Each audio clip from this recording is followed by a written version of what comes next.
Hey guys, what's going on? We are close. 6 more days. I'm getting extremely excited. I got some fairly big stuff to talk to you guys today. I'll wait for kind of people to get in here. But I really have some interesting ideas up my sleeve for things. So hopefully we get to those later today as we stream.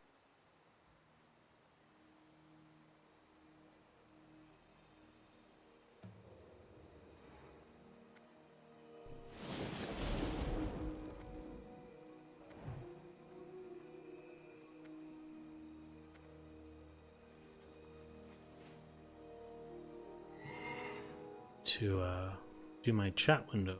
A second.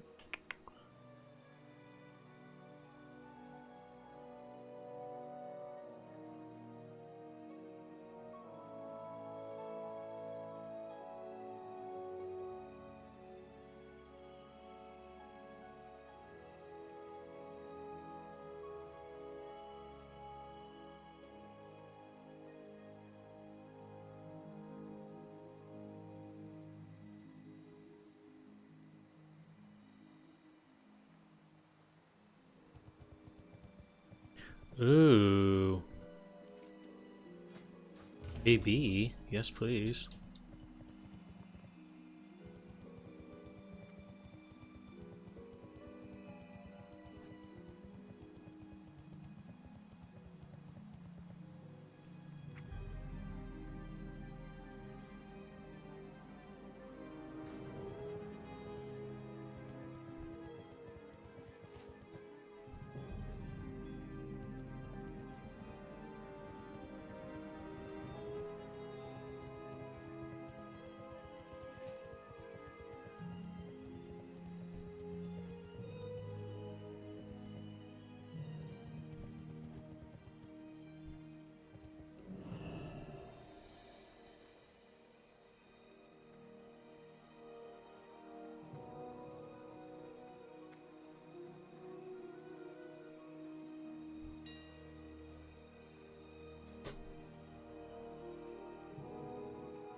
I ended up watching the live streams from players at BlizzCon, trying to find out some stuff about level 25, and I think I was able to find some pretty interesting stuff about feral druids that I previously had questions about. Kind of got to the bottom of it. So that's one thing I've been working on, is kind of a druid video.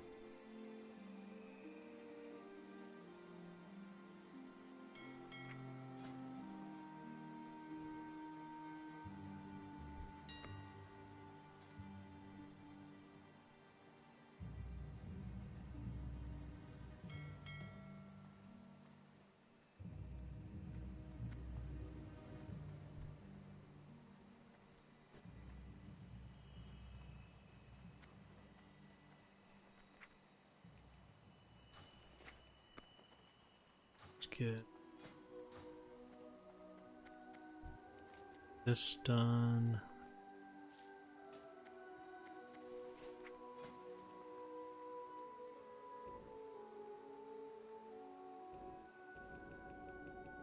Spell's not ready yet. Okay. Doesn't show any cooldown. I don't know why it's weird.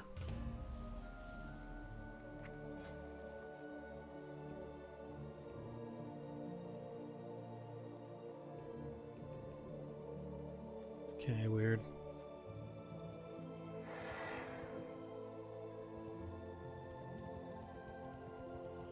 Worked overtime, but at least get to listen to while driving home. Feels good, man. Hey, Ethan.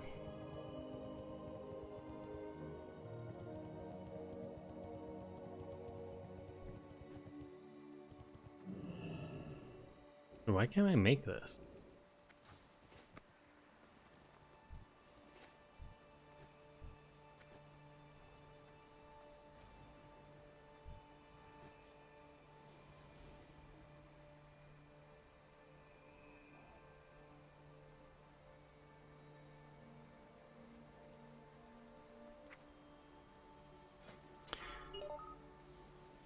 Yeah, so I was able to confirm that Savage Roar for druids stays while you shift.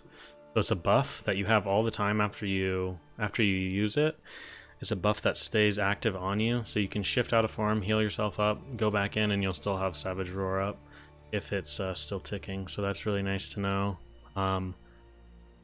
Cat, the mana cost for Cat is 263 mana for Night Elves. It would be a little bit different for Tauren, but it's like 260 mana, and with my Feral Bis gear, I have like 800 and something mana, like 890.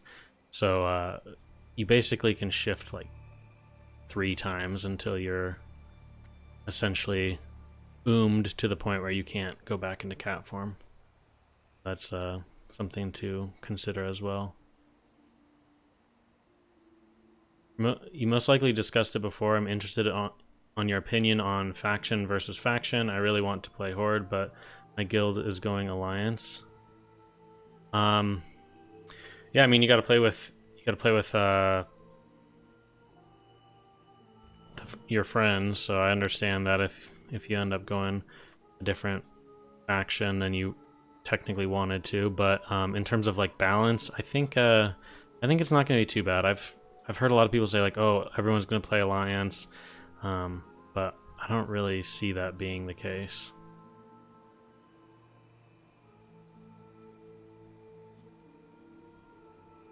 Seen the potential changes to Ghost Wolf? Yeah, we made a video on the Ghost Wolf stuff, and I found out about it pretty early on a few days ago.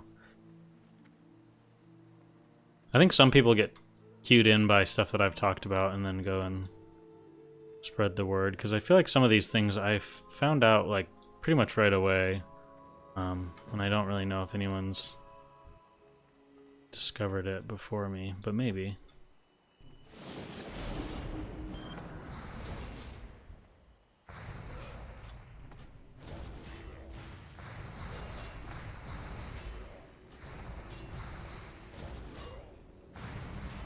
Super annoying. I don't know if I've ever dueled a shaman as a shaman, because I don't really duel people ever out here.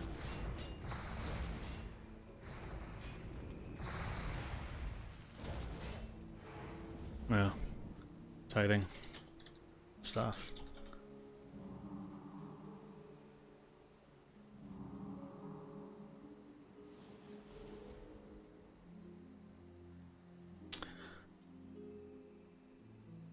Hey, Rox TV.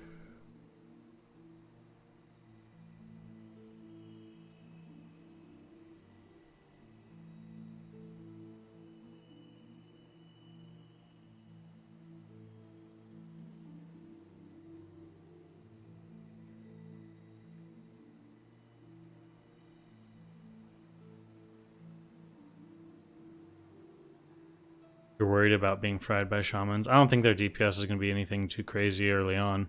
Could get worse as the phases go on. Like, I was just looking at balanced druids versus feral. Like, balanced druids, their DPS is going to be trash compared to feral DPS. Like, even if you know exactly what you're doing and you have good gear on balance, you're not going to do nearly as much damage as a feral is going to do at that level. Like, feral DPS is so much higher. Feral also benefits from Wind Fury. Their Wind Fury buff, it uses on themselves, and I wasn't sure about that at the beginning, but looking at some stuff, it definitely does.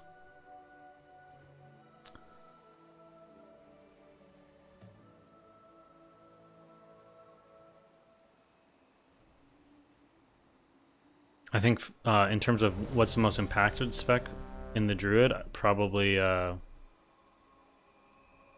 say like Resto at 25 is completely different. I don't think anyone's going to play Resto Druid the same way that they would normally. Like, you're going to just be spamming Wrath the whole time, hoping for instant procs of your heals, and then when you're not doing that, you'll just be you'll just have like a one regrowth, or I mean one rejuvenation rolling on your tank probably. I don't really think Life Bloom seems pretty underwhelming for the amount of mana it costs. So it costs, Life Bloom costs a lot of mana, and then it heals at level 25. I was watching a stream, and they were getting healed for, with one Life Bloom ticking, they were getting healed for 6 per tick of Life Bloom until it blooms. So 6 healing per tick, and then it blooms for like 50 healing. So obviously if you have plus healing, it could help that a bit, but it's pretty bad. I think Life Bloom, the nice thing is you get the faster GCDs, but I don't really know. It's probably going to be much more beneficial at like higher levels. The low level stuff I'm not really excited about Life Bloom. It's like Life Bloom's like 28% of your base mana.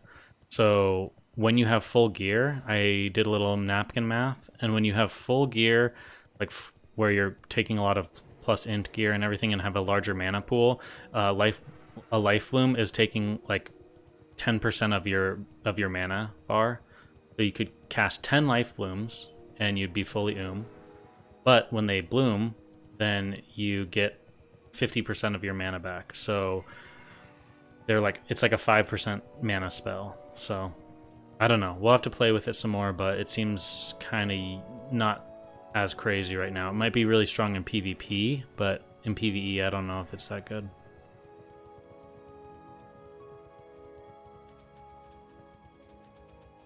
Do I think there'll be changes in the mechanics?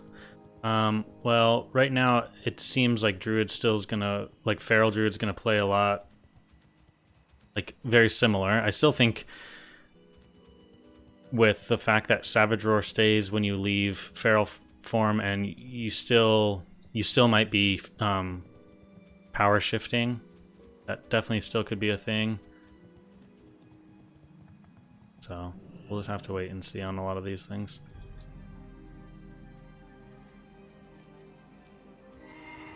Normally, yeah, they all went LM.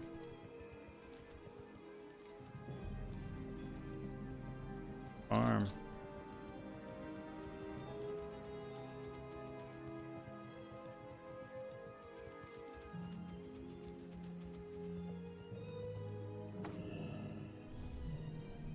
He hodged my grounding. They always do that.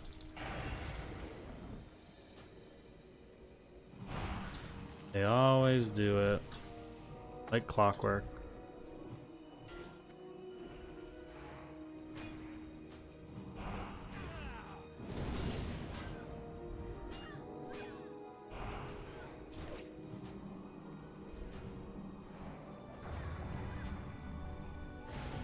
The hell is this?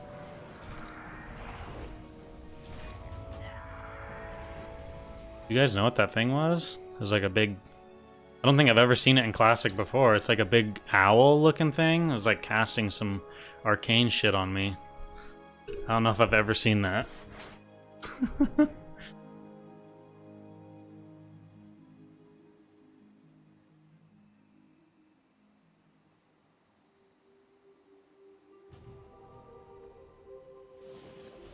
Yeah, mostly focusing on later phases. Level 24 or 25 will be Grit and Teeth and Farming Warsong rep for 60. Yeah.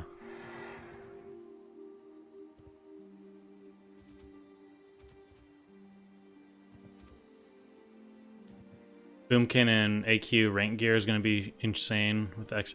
Yeah, I mean, like later levels probably, but we'll have to see how they balance things, because like they might level 25 might feel a certain way, and then we get to 40 and something's super strong, and they'll just like change something and nerf something, add a new rune. So we'll have to see. Yeah, like what the hell is this thing, guys? What the hell is that?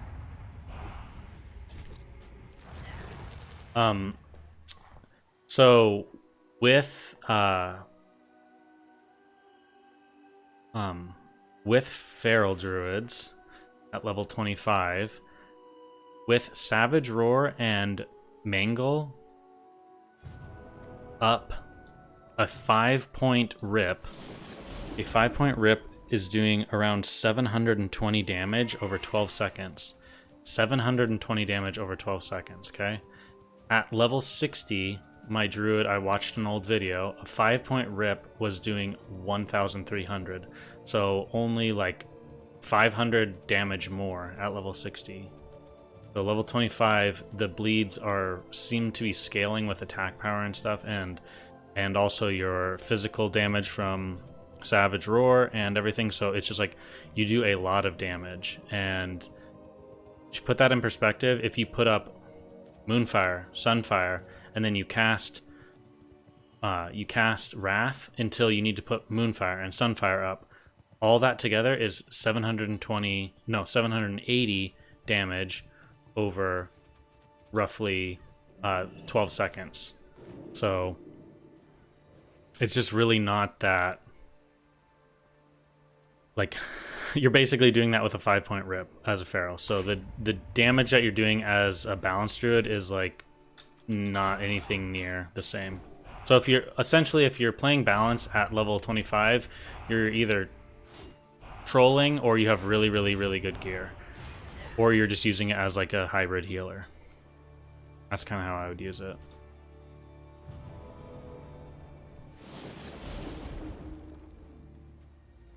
You think it's a Halloween costume you get from an event? Yeah.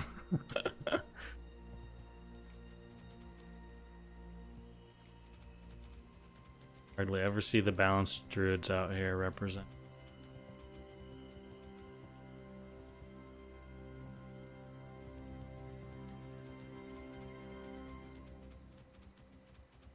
Yeah, I think balance will probably be decent at 40, but anytime before that, it's not really worth.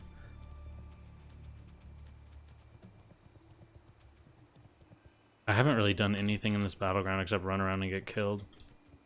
I guess we'll just play with the team a little more.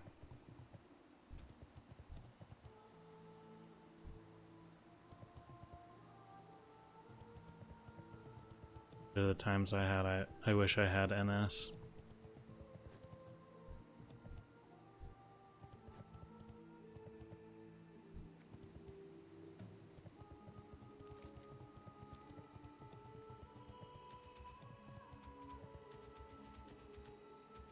It seems like bleeds scale somehow. Yeah, I don't know how they're scaling, if it's just off the physical.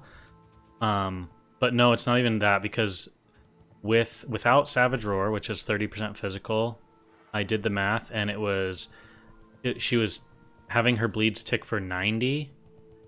So in 12 seconds, that was 540 damage. And the tooltip says like 180 damage or something. So it's definitely scaling with attack power, which is interesting because that's big, you know. Like before, when I was thinking about how you'd play Feral at that level, it's like with that kind of gear, I was just thinking like bleeds are kind of like an afterthought. Like I wouldn't really put them up, but now looking at it, I think bleeds are very, very strong. I still think I will, for PvE, I will be going balance spec for Feral. I think the 10% physical damage and Omen of Clarity is going to be better. You're doing so much DPS with just your auto attacks, and you're also getting Wind Fury procs on yourself. So I don't know. It's going to be interesting. It's going to be very interesting.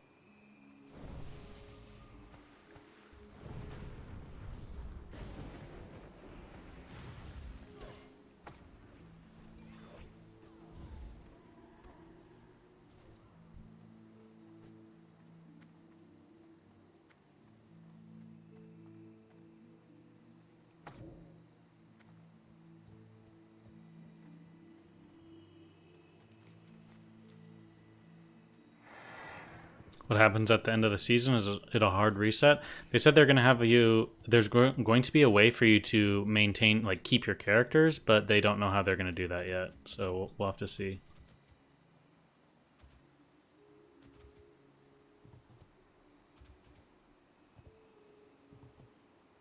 Makes you wonder if rogues will scale with bleeds as well. Yeah, I wanted to talk to you guys about rogues a little today too. I think they're getting slept on, and I actually like. I watched a little bit. We'll watch here in a second. I'll show you guys some stuff that I saw, but I don't know. Rogues seem like they could be tons of fun, even at 25 when you don't have a lot of your kit that you rely on later. I think rogues, yeah, I don't know. Rogues seem cool, and I actually was been thinking kind of maybe I'll have a rogue as my alt instead of something else for level 25. Like specifically for our guild that we're starting, like we have so few rogues representing. Like rogue was our lowest picked class, I think, which to me is pretty crazy because they're so strong and they just seem like they're going to get even stronger.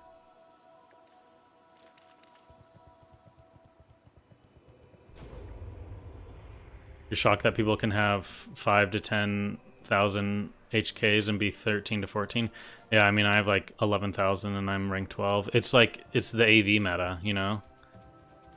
Like when everything first came out, I played AV and I ranked like so quickly just off that, and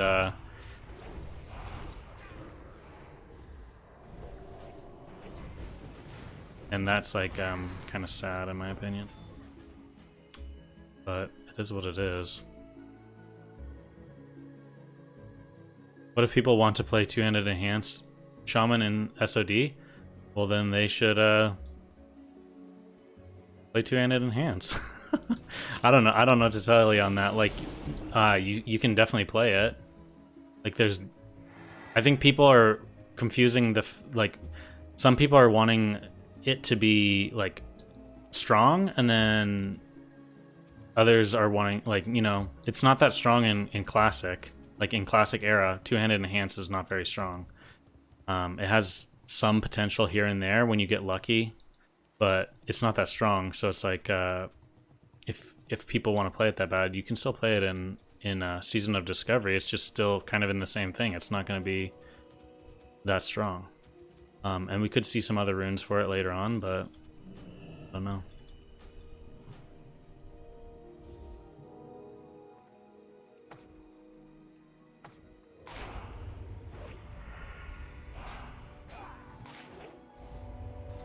I think for me, two-handed enhancement, it just doesn't.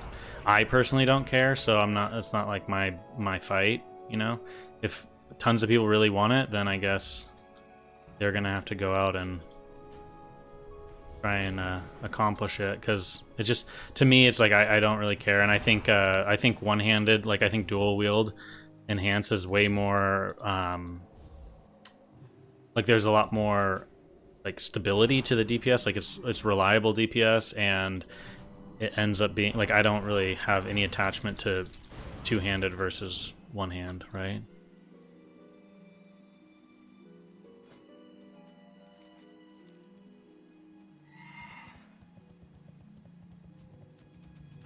Yeah, I mean the rogue stuff with them always kind of being strong, I get that. I just think that with like I was watching some of their like ranged gameplay, and it seems really cool with like the shots, and it seems like you could make some really cool plays, and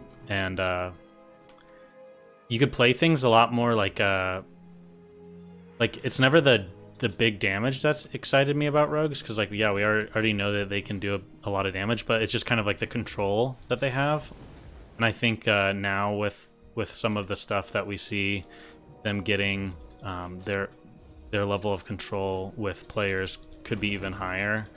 And I don't know, I've always hated having to deal with that as a player, so playing it could be kind of fun.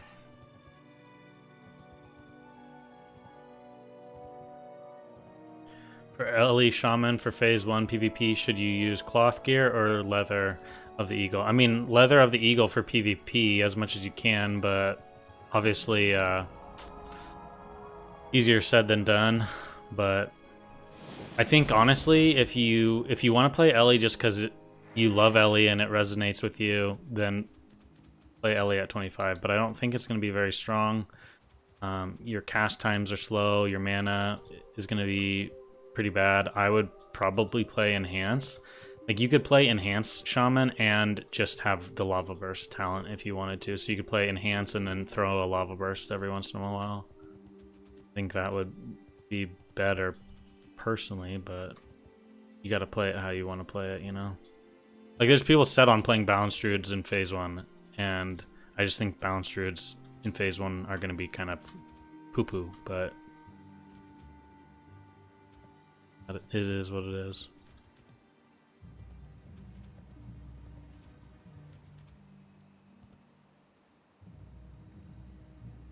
Yeah, I'll play a Shaman. I'm probably going to play... Honestly, Resto Shaman looks like a lot of fun. Like a tanky Resto Shaman at higher levels is probably what I would play. And just run around with people in my guild and just like heal the tanks and like our warriors in the front line and stuff. I think that would be kind of fun playstyle. Ellie at high levels, like at level 60, could be exciting.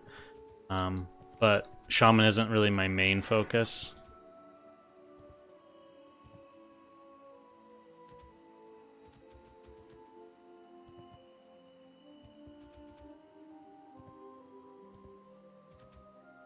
Yeah, two-handed Shaman at 25 is going to be even worse because you just don't have Wind Fury or Storm Strike. Maybe the Rogue's high skill ceiling is a turnoff? I don't know. Yeah, it could be. No plans with Druid? No, Druid is going to be my main. I just don't have that like, I don't have specific plans for Shaman, really, besides just having one as an alt. He's gonna Hodge.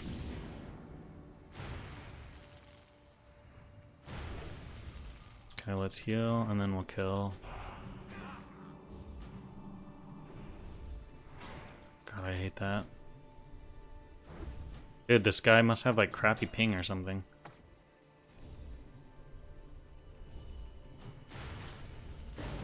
There we go. Twice that happened.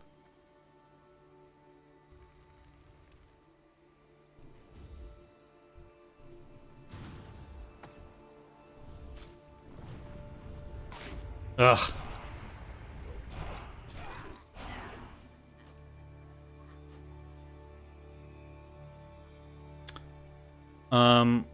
If I can get access to the rune that makes Wrath free, then yeah, I'll level as balance till I get cat form at 20. But other than that, I probably won't play much balance at 25.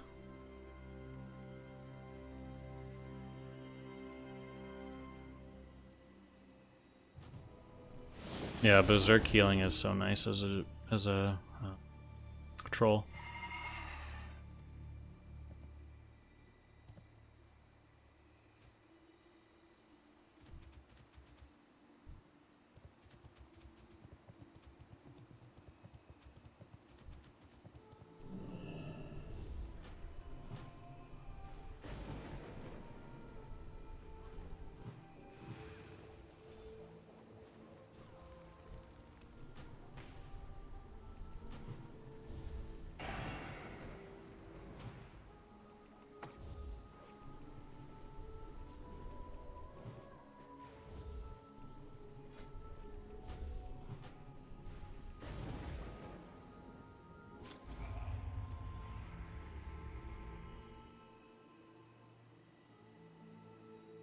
You enjoy Resto Druids and hope they'll be good PvP healers. Yeah, I think they'll be, I think some people are looking at, they're looking at Druids and they're thinking like, oh my god, they're gonna be, they have Life Bloom and stuff, they're gonna be like they were in Wrath or in TBC where they're pretty efficient and effective healers, but it seems to me, at least at 25 so far, like the mana issues are still gonna be a big thing, and so I don't really know how freely you're just going to be able to spam HOTS out on people. Might have to kind of play it a different way. Well, we'll see. We'll see how things go. I mean, to be honest, healing always is pretty inefficient at low levels, so it's kind of pointless to speculate on mana stuff too much at the early levels.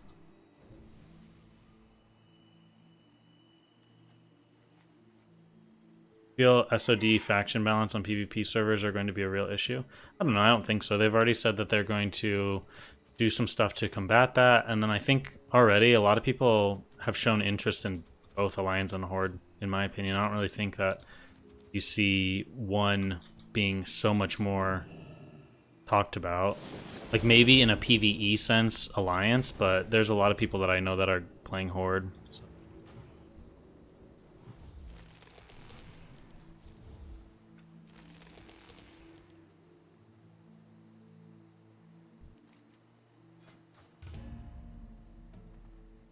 Yeah, Life Bloom, it's like we'll look at it right.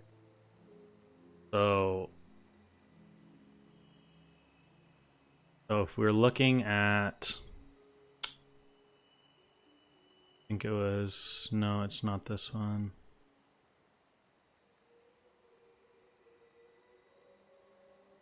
Fan.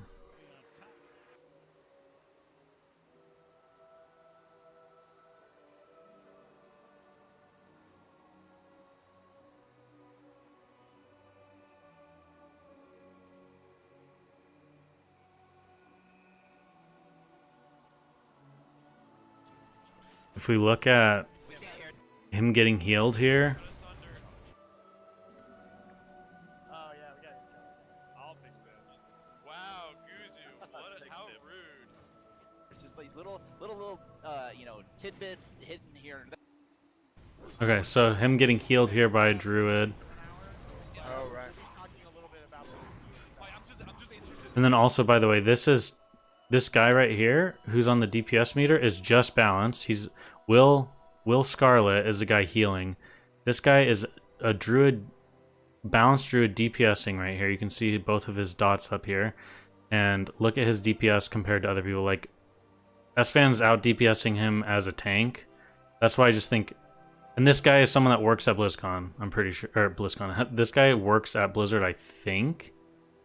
I don't recognize his name. I could be wrong, but he might... Like, if he does, he's obviously had some experience playing a little bit behind the scenes, so...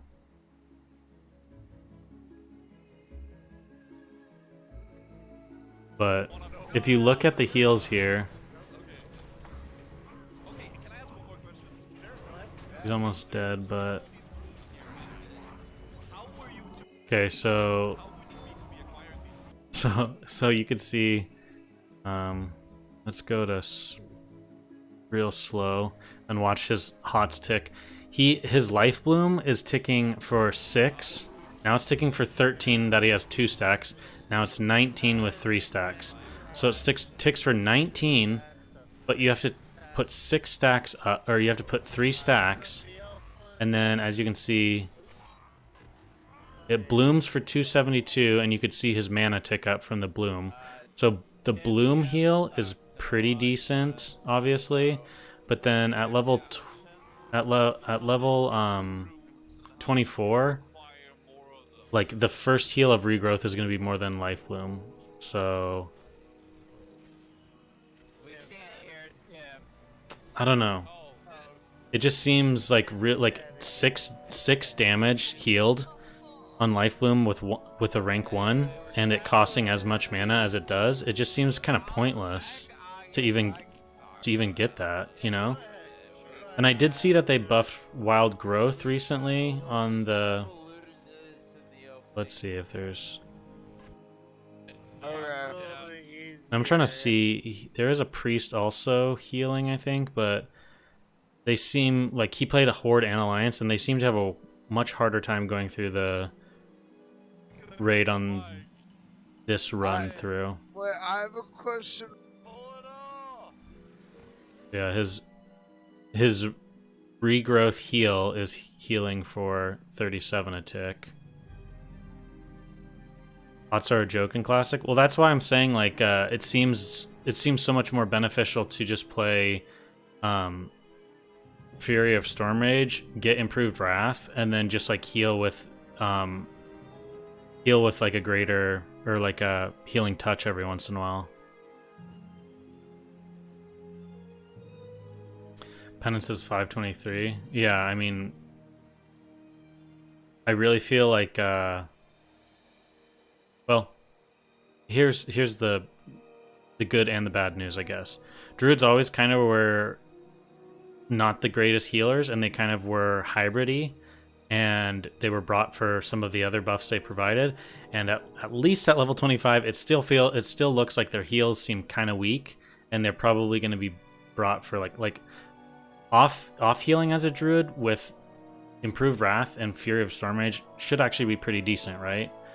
And that's probably why you shouldn't take them as like a main healer. So maybe they're kind of sticking with all the classic stuff, I guess, but that's just something to think about. If I get locked out of Horde, I'll roll Dwarf. It's the only acceptable alliance race. Play Shaman for PvP with Shield Mastery, Way of Earth, and Lava Burst runes would be pretty tanky. Yeah, it does seem like it will be pretty strong. Penance is also very expensive on mana. Yeah, those are the important things to note, is like, I wanted to get to a spot where he just like... Beta, we really want those first Guys, away. Oh no, I need to get over. actually put in experience. Okay, I want to see... What's... Sorry about that. Let's turn the audio off so you don't have to listen to slow-mo. So his max rank renew is hitting for 40. And that's renew. Let's see. Rejuvenation is hitting for 45.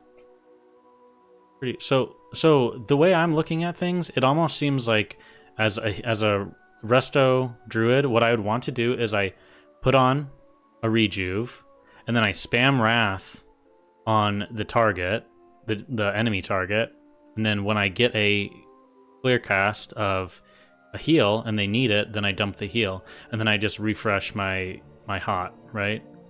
So I essentially am like half DPS, half heal, right? That kind of seems like how I'd play it, unless obviously there's more bursting, you have to just actually cast some heals. Everyone sounds pretty downy at 50% speed, yeah.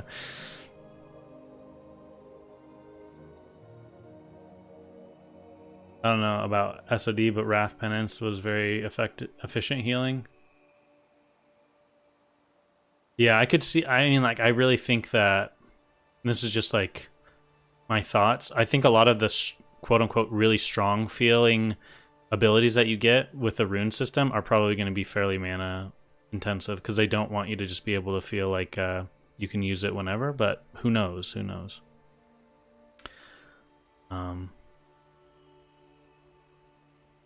Oh, that's one thing I wanted to see. Let's see his...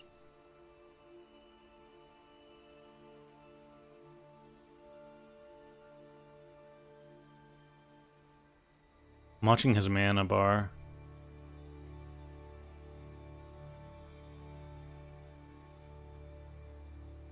So you can tell he's not using any life blooms here at all, which is interesting.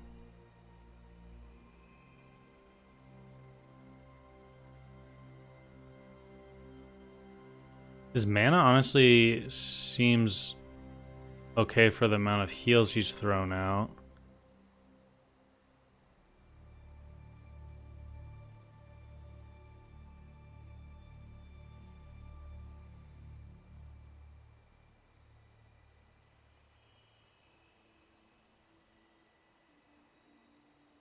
Hard to say. I don't know if he's hot.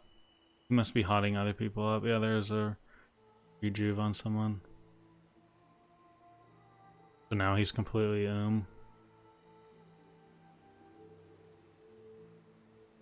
Interesting. I don't know. And the one thing I will say, guys, this stuff, to an extent triggers me when I was watching them play this. I know they don't know this and they're like so focused on doing other things, but here, big tip, guys. I can tell I have not even done this raid, and I have never even never step foot in here, right? But look, all these people, and this happens in multiple streams, they keep getting knocked down and they have to run all the way back up, okay? Tank the boss right against this ledge right here. We'll play it right here. See this? There is a ledge right here. Back up into this. So your back is facing this. Tank this guy right here. Range, stand on another platform. And then all melee have to be on this boss. I think all melee need to be in front. And then none of you guys will get knocked off. So when you go into this for the first time, guys, that's the way to do it. I'm pretty sure it's going to be this ledge that you need to use. Because everyone just continually gets knocked off and then they have to go all the way back up. The boss is stationary? Okay, let's see then.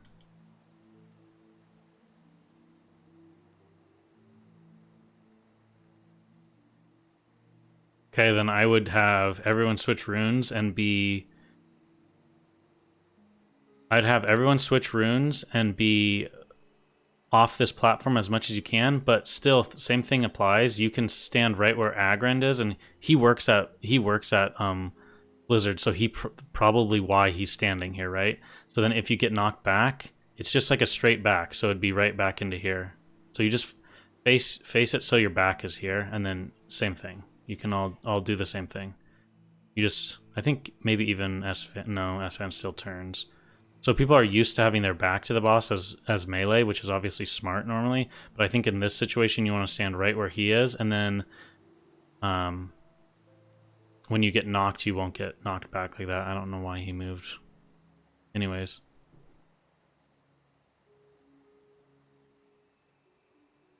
They get launched. It's not a knockback. Well, I mean, it's like a knockback in a sense of like, it's like Typhoon or something that you get, or like a... Thunderstorm for Ellie Shamans in later expansions, right? It's originating from here, and then it's just depending on where you're standing. If you're standing here, you're getting knocked this way. If you stand here, you get knocked that way. So if you stand here and you get knocked straight back, you're getting hit into the ledge. So you get to stay up on the platform. Or you just get hit back over here. It doesn't seem like it knocks you back too far. Looks like a very annoying boss. Yeah, I hope they don't do this a lot with Classic. I don't want there to be a bunch of extra mechanics in the game that I just have to like, I don't know, it's just annoying to me. Like, I'm not looking for like, I feel like retail mechanics are like that, you know, you're like constantly, oh, move out of the fire thing, move, you have to break, you kill the boss enough this way, and then you break him, and then he goes to a new phase, and then you do this, and you have to do this mechanic, and you fly around, and you go up in the air, and you blah, blah, blah. It's like, I don't really want to deal with that.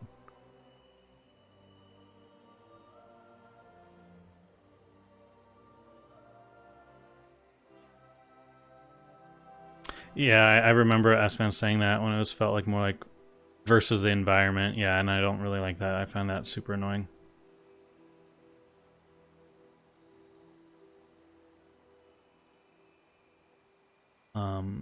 There are these small bubbles that are coming out, and if you rotate with the boss and avoid these bubbles, you won't get knocked back. Oh, okay, interesting. I didn't see any bubbles coming out ever. Oh, right there, yeah. Oh, okay, I see, and so that's why the other people didn't get knocked. Oh, and then he turns. Okay. So you just turn as the bubbles, like you make sure you're on the opposite side of the bubbles. But maybe there's like no real way to avoid that. Who knows?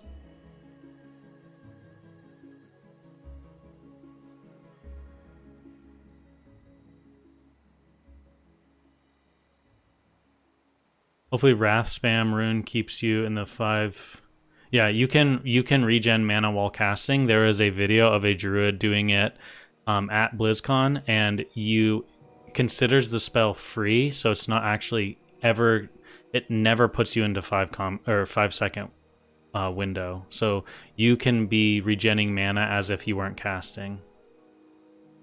To answer that question. The boss starts channeling the spell with the bubbles and he rotates. If you stand behind him and avoid the bubbles, there's no pushback. Okay, okay.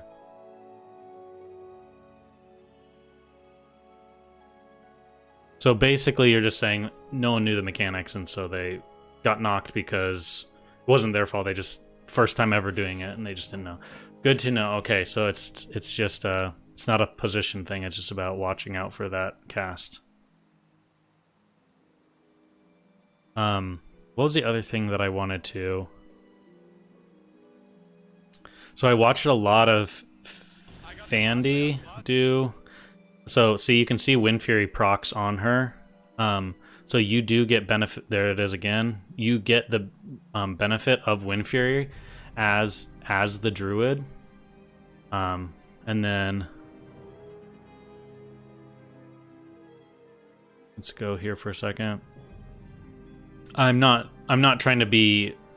I really am not trying to be mean, because I know if I was in this situation and I was at BlizzCon, tons and tons of people are watching me. Like I have a hard enough time focusing. Like if I'm PvPing, sometimes in stream you'll notice like if I'm talking and I'm PvPing, I'll just like stop talking all of a sudden because I'm like it's hard for me to multitask. So totally get like being at an event like this and not doing anything correct.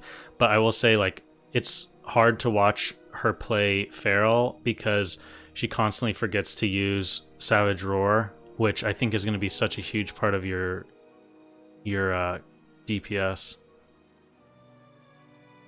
But what I'm looking for here is her to swap. In a second, she's going to swap. Yeah, so then notice like she doesn't have the Wild Strikes up unless she's in cat form, which makes sense. But it leaves immediately. It doesn't even have like, you know, Wind Fury weapon as the totem. It lasts for like 9 seconds. So that's how you can like totem twist. But as you see, she leaves cat form. It instantly goes away and then instantly comes back when she goes back into cat form. So as cat DPS who's providing Wind Fury for the raid, you're going to be told do not leave cat form ever, you know. It's just a DPS loss. So it'll be interesting to see how power shifting works, because power shifting's so fast, but it does immediately leave. So I don't know if that's going to have any effect on, you know, your party member DPS. I just had kind of thought about that.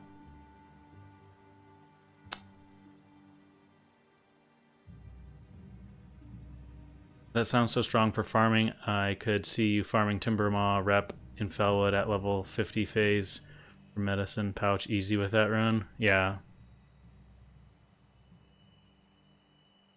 They're either getting hit by the bubbles and like someone said there's a similar mechanic to MC boss. You get a debuff and you need to run away from the group so only you get knocked back. Oh, okay, so it's like kind of channeling on one person. That's what I think is going to be interesting. The first raid that you get in for BFD, you're going to just like trying to be figuring out the different mechanics and everything. It's going to be tons of fun. I wonder shamans with Flame Tongue benefit from Druid Wind Fury. Yeah, that's what I was wondering is like, ooh, I actually can check that. I want to see when he is playing. So he has the buff. He has the buff up here, but like what? Okay.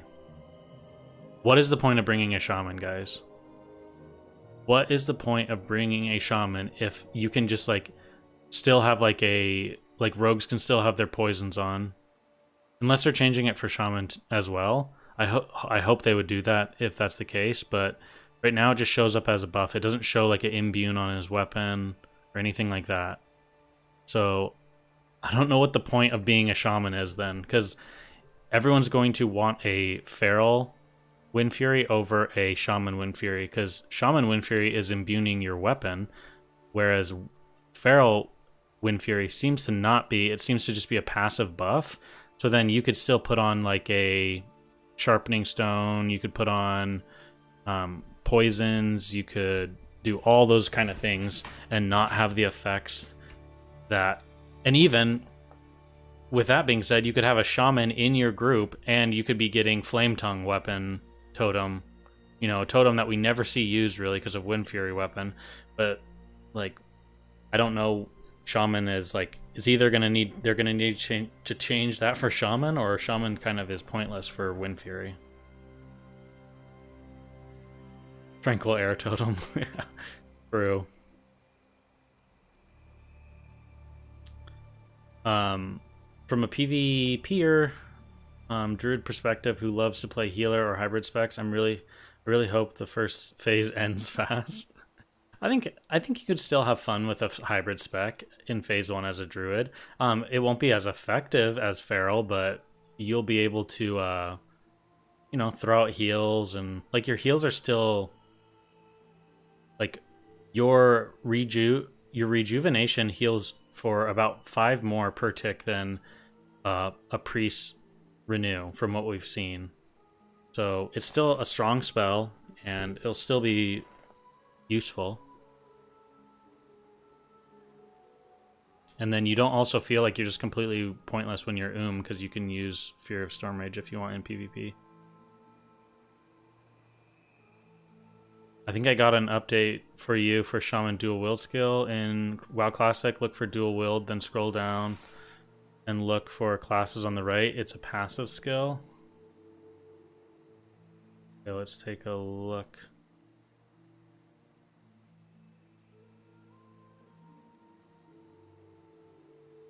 Second spell.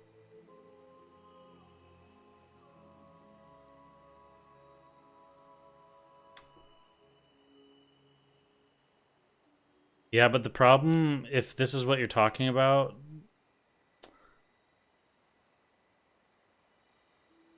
the problem is it's like, it's a passive because like once you learn it, it goes into your spell book, but it still could mean that you're having to learn it from something. You know what I mean? Type it in and just...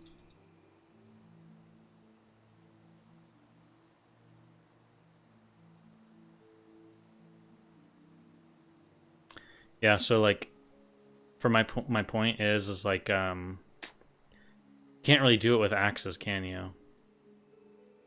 Like, because, is it called axe special? No, it's just called axe. Called. Is it a proficiency as well? Proficiencies. Two-handed axes. So, if I go here,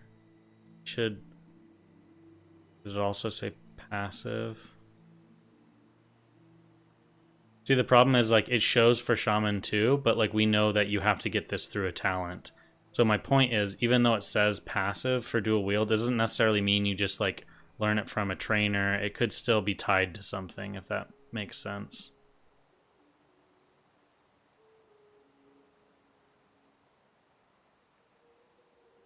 Dude, Flame Tongue Totem plus Grace of Air, Tranquil Air, and then the Druid buff would be crazy DPS on a warrior. Yeah, I know, that's what I'm saying. It seems like if they don't change that, it seems like you really, really need a feral, because then it opens up shamans to put other totems down. I don't know. We'll have to see. It's kind of weird. But what were other things that I wanted to point out with? He gets...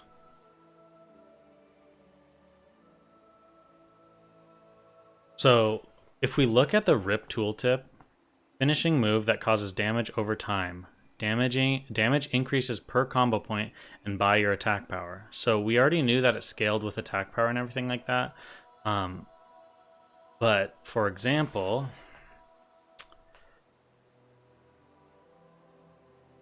It's called Rake, right?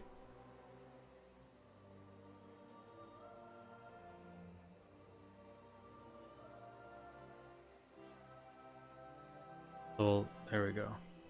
So this shows up as a fixed amount, right? 39 damage over 9 seconds, and it doesn't say anything about extra damage with like anything, right? But then when I watch her stream and she puts, like, obviously they need to break the bubble, but she has Mangle up and she has Savage Roar, and then she has a bleed ticking right now. Let's see, it ticks for 44. 44. Yo, that's obviously stacked with, like, you know what I mean? This is not. It's 39 damage over 9 seconds. Okay, so it's clearly being modified by.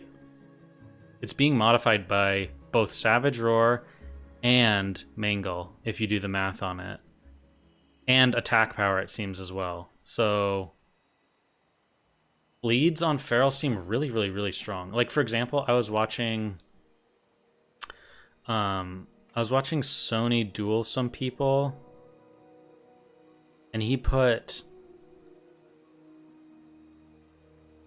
Sorry guys, I'm kind of peeking around where it is. Maybe it was later on. Yeah, I think it was. We'll go through all Sony's stuff too in a minute. I saw the rogue stuff and it looks pretty cool too, but where's his warlock? Okay, so Go again. All this up. We're gonna wrap all this. Or camel. Fire where is it? a lake of fire. And I do 80% going. Oh, it's like a tether. So can he dot? Wait. Okay, go again. So his What the heck? Dude, that's so sick. 37. So his corruption is hitting for 37, and for example, Fandy's bleed is hitting for 44. So my point is, when you have Savage Roar up and Mangle, like your rake, which is a 1 combo point, it's not a finisher move, right? Rake is just like a combo builder that gives you a bleed, and it costs 35 energy, and it's doing more damage than a corruption. Corruption's obviously longer, and the question is too, is corruption ticking? I think corruption ticks every 2 seconds, right? Because you're able to get a bandage tick in between. So I think they have the same. Can you manage? Yeah, so I think it is just overall more damage than a corruption. That's kind of my point, where I feel like caster classes are going to be weak at 25. Like, it's every 3 seconds? Yeah, so I don't know.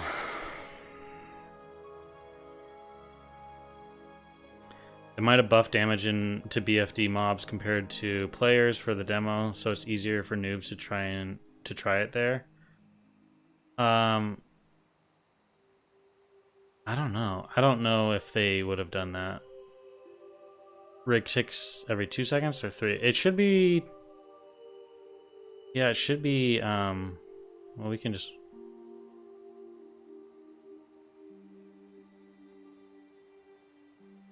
It's 3 seconds. I just hate how they don't say that on tooltips.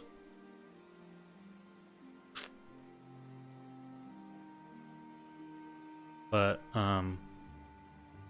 yeah, rip for sure is 2. Because I was seeing that earlier. But that's the other thing too. If we look at, I think it was at the beginning here. Yeah, so she should. I think she Savage Roars here, which she hadn't been putting up for a while. And then she should rip here. And then look at this rip damage, 120. Her mangles, by the way, are hitting for like 80 to 100. So your ticks of rip are just absolutely insane. So this ends up being like 100, or this ends up being 720-ish damage over 12 seconds for your rip when you have Savage Roar and Mangle up. So it's just like crazy, crazy damage. And then it hits for about 90 per tick when you don't have Savage Roar up. And then also, this is pointing this stuff out with her playstyle and everything. She's playing like a traditional feral build where she's going down to actually, this is pretty much exactly what she did. I don't know what she did with these middle talents. Let's just say she did this. But she ended up doing this, which I don't think getting 1 into Blood Frenzy is at all worth it at this level, just because your crit is pretty low. And then, like, even if you do crit on a builder ability, then you only have a 50% chance of adding a combo point. So I just don't think this is really worth it. I think overall, just like, I think this is the build. I think this is this is PvP, or excuse me, this is PvE Druid, the only build you ever touch in Phase 1 as a Druid. No matter what spec you're playing, this is PvE Druid. Any spec. Maybe you could make an argument for Tank Druid, like Bear Tank, you'd want Feral Instinct. But any other specs, you go this. Omen of Clarity. Okay, it's going to make up for Ferocity in terms of energy. So much of your damage is just like raw, like let's go past this stuff because it's so much of it is like hitting into bubbles. But if you just look at her white damage,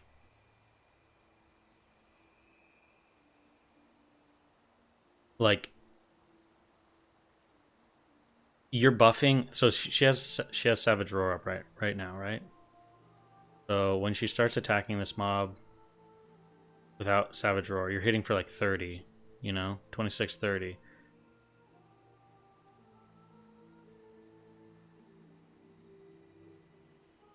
Let's have her get Savage Roar up again. This is what I mean. I think she was just so busy doing other and paying attention to other stuff. She wasn't really. So now you're hitting, you know, 50 to 40 instead of 20 to 30.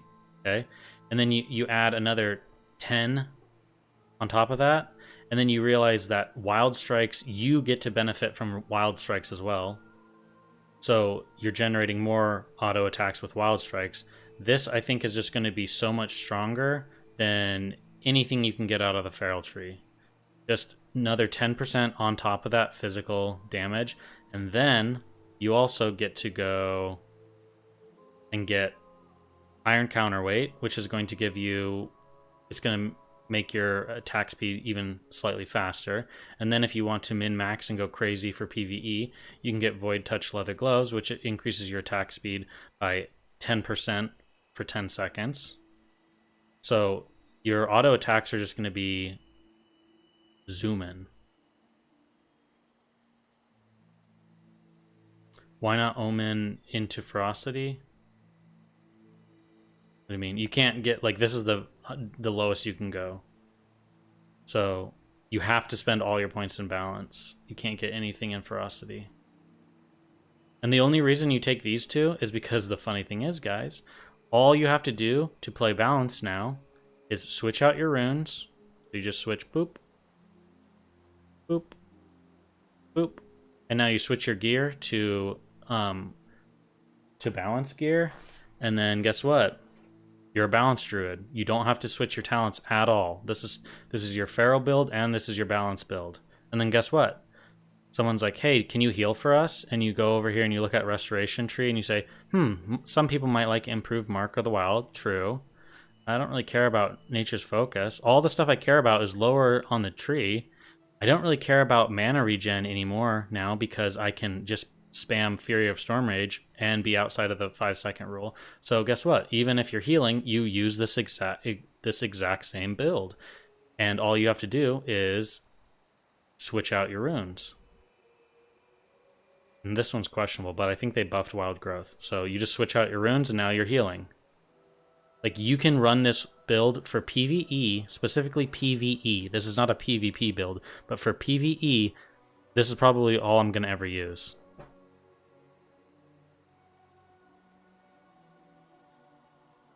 6 points on that balance build do nothing for you? Yeah, okay, but what else are you going to do to make balance better in PvE, right? In PvE, you might take Imp Thorns to give to your tank. I don't know. You might have a little bit extra range if you want to, but there's nothing here that's really going to make or break the amount of damage you do. You can get 1 point if you say you do that, something like this, you can get 1 point into Vengeance. Okay, and that's if you critically strike, which your crit strike at this level is pretty low. So my point is there's not really any, like, this improved Wrath is needed for Fury of Storm Rage. Improved Moonfire is needed for Sunfire and for just your Moonfire in general. And then Natural Weapons and Omen of Clarity is needed for Feral. So these talents are checking everything off for you, no matter what spec you go.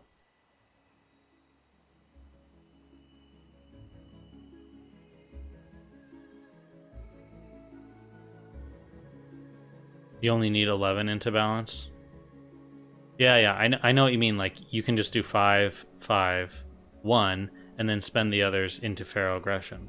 I get that. What I'm saying, I guess what I'm trying to say is, my point is, if you don't want to have to switch things around, and you don't want to, so for example, there could be bosses inside of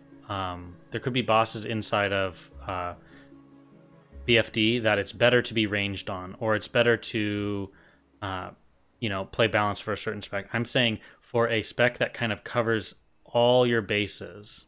I should have been more I should have kind of clarified things. This is what I mean for, like, you can then whisper someone and say, hey, I can heal, or I can be Balanced Druid, or I can be Feral Druid, right? And not have to go back to a trainer and change out your spec, okay? That's what I mean with this spec.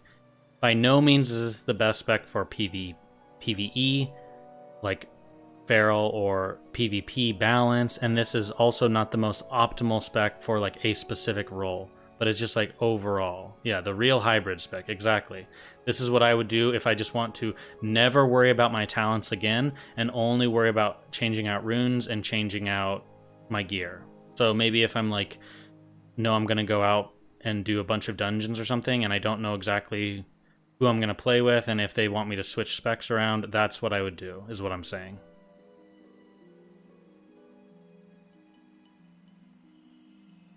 Oh yeah, this for Star Surge. But yeah, the 3% chance for the stun is kind of like, eh. But it's just kind of interesting to see how Druid's gonna play at 25. It's gonna be definitely a unique experience. What talents do I recommend for level 25 Shaman? I mean, in what context, I guess? That's kind of a little bit more vague. Because, for example, we just looked at, for Druid, we looked at kind of a hybrid build for PvE, but I would never run that build for most anything else in the game.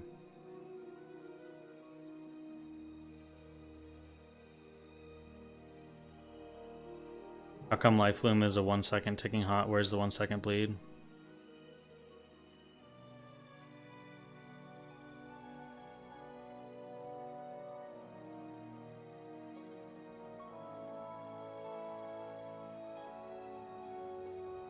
For Feral, you can take Ferocity over Fear instead of Imp Moonfire. Yeah, for sure. If you're just playing Feral, definitely do that, 100%.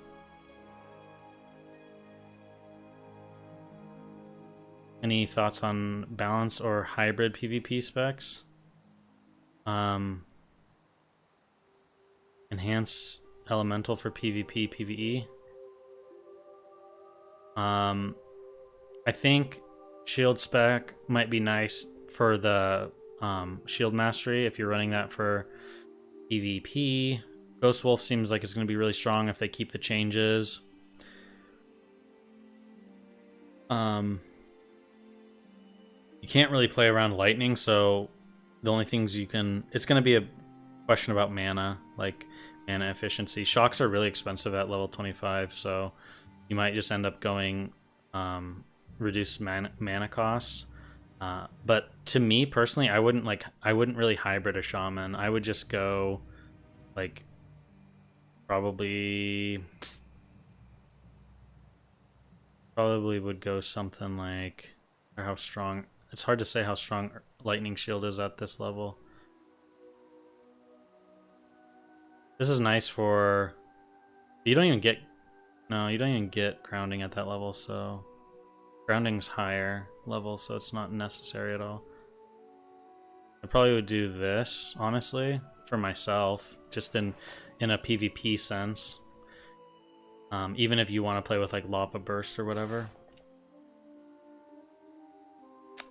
The problem is a lot of classes, they don't really have many options. So I saw someone ask about like hybrid specs for Druid in PvP.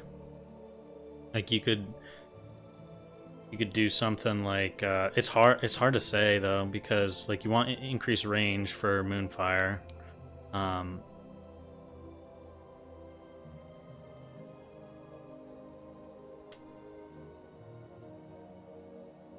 I don't really care about getting much. Yeah, I don't really know what I would want to do. If I'm playing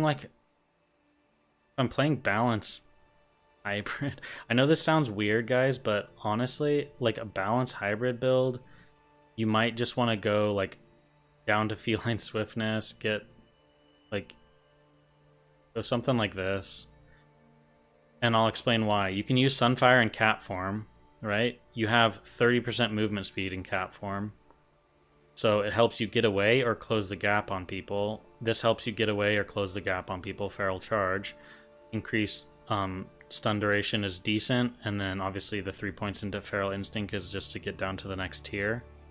You lose out on a lot of damage from Moonfire, but maybe you have a little bit better chase down potential and damage. This is kind of just the reason why I probably won't be playing balance at level 25 that much, just because I think like Feral Druid is going to be just a lot more efficient and fun. Like I'd play the same build too if I'm playing Resto. I just think the movement speed in PvP is huge, and then Feral Charge is huge in PvP. 3 points to Lightning Shield would be an extra 7.6 damage per orb. Yeah, that's pretty bad.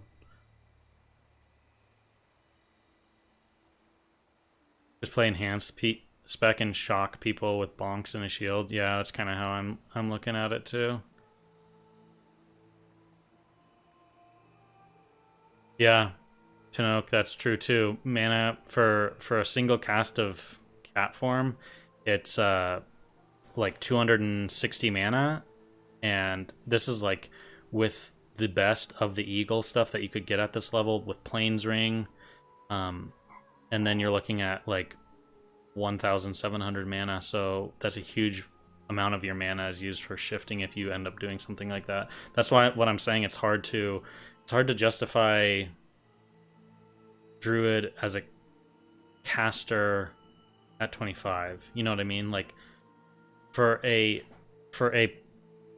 class to be strong at low levels, they need mana efficiency as a huge thing. They need survivability, and then they also need damage. And I think you can't really have any of those as a druid.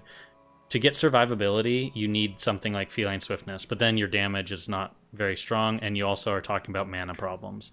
And if you go to get a lot of damage, then you don't have really any survivability. Your mana is still going to have big issues.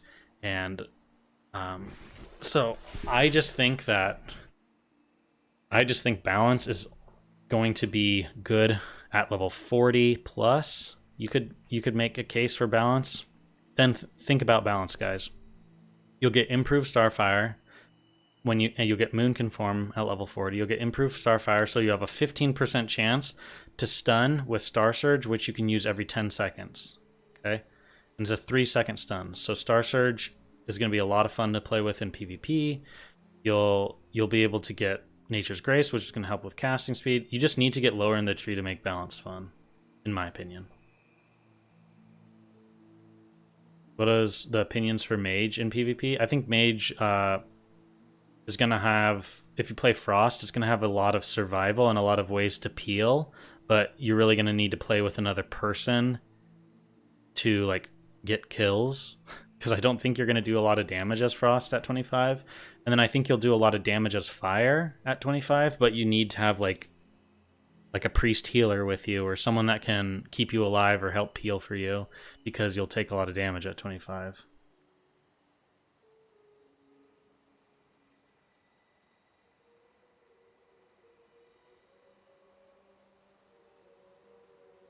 No feedback for my suggestion for hardcore Feral, PvP Feral.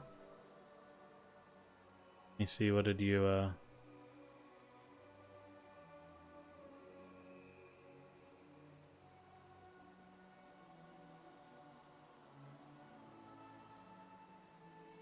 I don't see anything.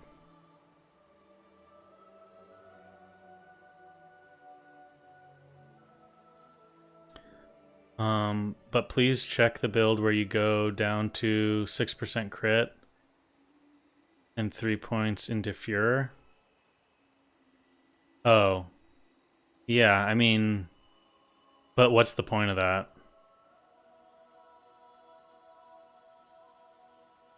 Like, I guess what I'm saying is, so what? Let's say for PvE, you're just doing just this, right? What's the point? You're getting 6% crit, but you're missing out on free casting and 10% physical damage. There's no way crit is that beneficial at that level. Like 6% crit is not replacing 10% physical damage and clear casting proc. That makes sense. So I would personally go, if you want like full balls to the wall feral DPS, I would be going this spec right here. If you want to do as much feral damage as you can, it would be 100% this. Like, I highly doubt there would be anything better that you could do.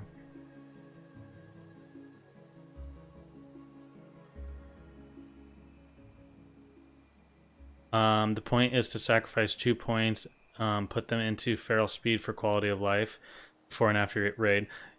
Yeah, but if you're talking PvE, the speed bonus from feline swiftness, who cares in PvE, right? Like, I guess, like, if you're out farming in the world or doing stuff like that, obviously feline swiftness will be great. For PvP, obviously it'll be great. But, like, doing dungeons, doing as much DPS as you can, doing raids, just doing as much damage as you can, this is, like, the spec. There's no questions. Ice Lance is gonna smack? I don't know, man. It does like 20 something. It does like, let's say 25 damage, and then when you have Fingers of Frost or they're frozen or something like that, it does 75 damage, let's say. So something like that, right? So 75 damage, that's a single mangle. It's a single mangle from a not even that geared druid. So I don't know if I would say they're gonna smack. Like my white hits, like your white hits as a druid, watch her white hits. 95, 52, 50, 48. And then you look at, you go in here and you go Ice Lance. Is it one word or two? It's 2 words. Okay. It doesn't show the damage here, but it is like 25 damage because I remember seeing it. So it's just like, it's nice, but it's not gonna be that great. I think balance will be decent damage, but they won't be able to kite very well without movement speed increase. Yeah, and to put things into perspective, guys, I have done... I'm not just like... I'm not speaking out of my ass. So here's some. I was writing down a lot of math yesterday on stuff, and so 3 seconds. What was this? Oh yeah, 3 seconds to do your initial damage. So this is the initial damage of Sunfire and Moonfire. So this is what it's broken down from.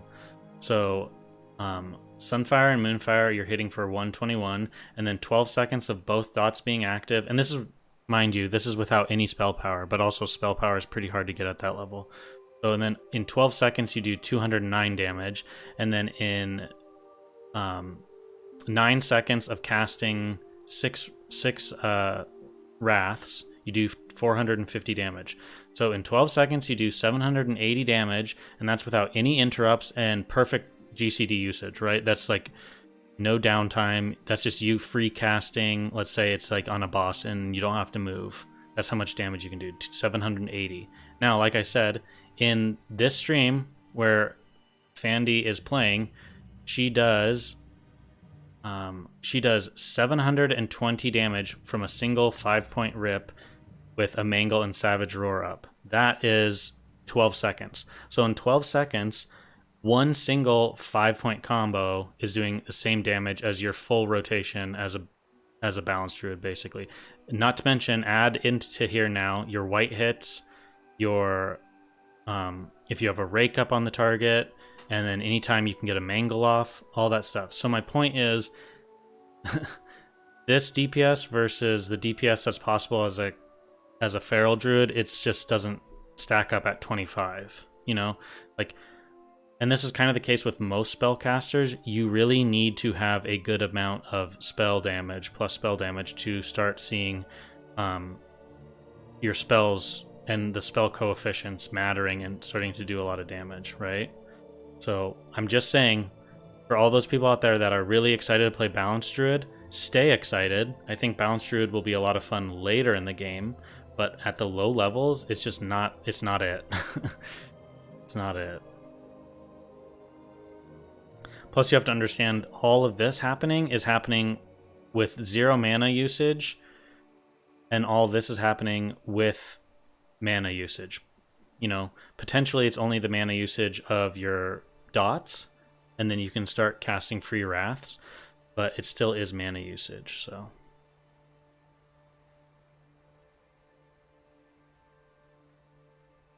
That you need to build combo points. Yeah, for sure. Like there's some ramp up, but even with the ramp up, you still are doing a lot more. Like if you just do if you're just doing white hits as a feral, you're probably fairly close to this, because you're doing your main hand is hitting for, like, we can just do some very, very fast math. We'll just take the first strike. 44, right? You're hitting for 44 damage, and that's every 1 second. So in 12 seconds, you do 440 plus another. You're doing like, like 460 some, 470 some damage with just white hits. So, this is with all, I don't know. You know what I'm saying? It's just kind of like, it's definitely one-sided. Does Feral PvE spec go for 1 point into improved shred? No, I just don't. There's not. I don't really think there's a whole lot of room in your rotation to even be doing that. Just because shred's like 60 energy, right? And then this helps it a bit, but it's not going to. It's not going to be something you can be using your energy on. It's not like you won't be able to be power shifting, you won't have Furor, so it's just like, it's too expensive. PvP, I agree, it's not even close. Yeah, and we'll just have to see in PvP about how squishy you are as a feral, like you might feel super squishy and like you have no uptime in cat form and you constantly have to be running, and then obviously in that case then balance is a lot better because you can just kite. Yeah, the one combo point 14-second Savage Roar is actually pretty crazy. It like scales up very fast, right? Like I highly doubt you'll ever see someone 5-point Savage Roaring. I assume it's probably going to be like a might just honestly be a 1-point dump each time.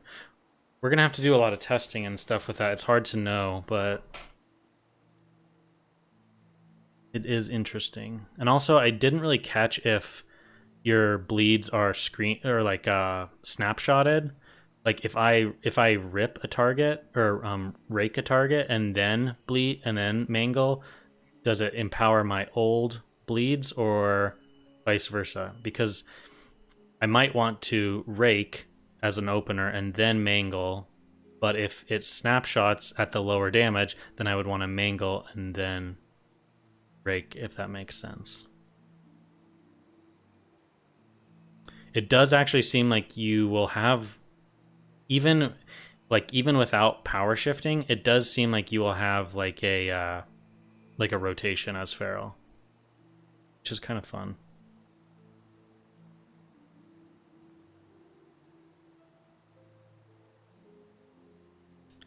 Interesting though. Okay, there it is. 180.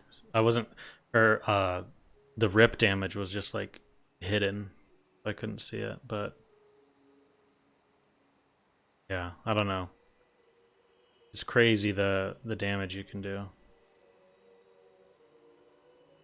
How are the 3 rogue bleeds looking? I'm not really sure. I feel like if you're with a feral though, you probably should be looking at rupturing and stuff. They have Garrod at that level too, right?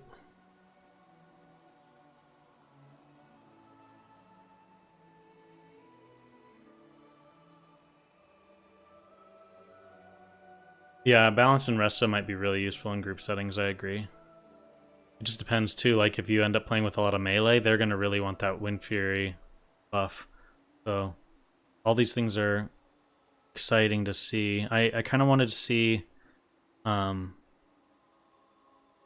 So they already made a lot of changes to... They already made a lot of changes to mages. I don't really know how much of a point there is looking at some of this stuff.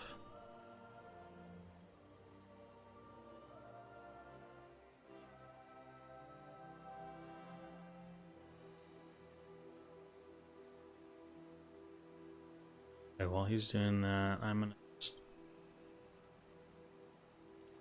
Okay, guys, do you want to keep theory crafting and looking at stuff online and answering questions and talking, or do you think I should queue Battlegrounds instead? What do you guys prefer? I'm fine with either. I think sometimes it's fun to look at stuff, but I know that some people aren't really into that. Theorycraft?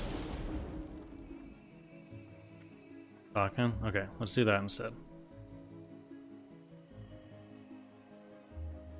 Do I get... no, I don't really have any tunes to level. I mean, I have a few, but I don't really want to level a character when I'm going to be leveling here in a few days. Look at Warrior. We'll look at Warrior in just a second. I wanted to see... See, I just think Mage is like... So, a Fireball, a fully casted Fireball at that level is 124. Honestly, this flame stuff that he put down is kind of cool.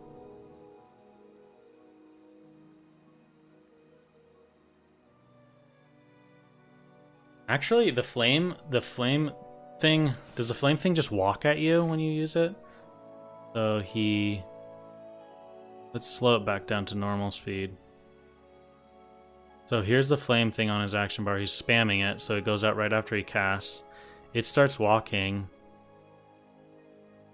Honestly, if you sheeped a target, and then you got in their face and you casted like a frost, or no, you casted a full fireball into the flame, and then nova'd them, and maybe slowed them with something, like a rank 1 frostbolt, like this stuff is going to be actually hard to get out of if you're slowed. And it's ticking for a lot of damage. Like 41 damage per tick.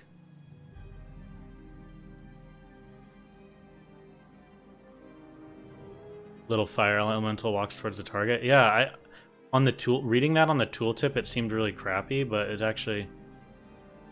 Oh my god, do you see what that's ticking for? 161?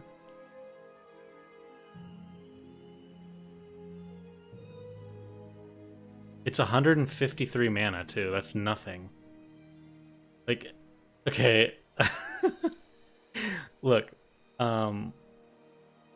let's do this. Regrowth. Oh, let's not even look at regrowth. Healing touch. Rank 4 is 20. 185. So it's like basically the same amount of healing as a healing touch, and same amount of mana. But mages have a larger mana pool than a druid, anyways. That's a strong ass heal. I can see why they nerfed their damage outside of the heal. That's crazy. I think Fire Mage will be more Scorch, Living Bomb, Fire Blast, going for impacts and ignites. Well, yeah, and if you can get them in, like it seems like there's a lot of, sadly, I don't know if this is gonna be a good thing, but it seems like there's a lot of stuns for different classes, right? So you have mages that have impact, but it probably will happen more often now than it did in Classic, because you're going to have more tools to proc it, and then you have blackouts, and you have druids now with the balance stun, so it's like exactly impact when you're stuck and you have that lava stuff on you. Because when I first heard about the lava spell, I was like, okay, well, it's slow moving, it's like, what's the point, you know? It didn't seem like something you'd want to use in PvP that much, but honestly, if you can lock someone down in it, it seems really strong. Like 124 for if they get stuck in it for just a few seconds, it does just as much damage as like a fireball that you cast on them.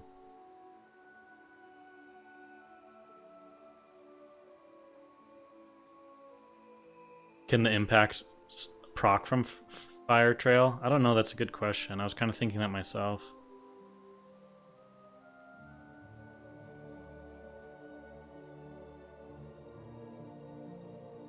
Was that before? He didn't even have talent stun. So he's getting impact. And he goes down to cold snap. I want to see if he duels anyone.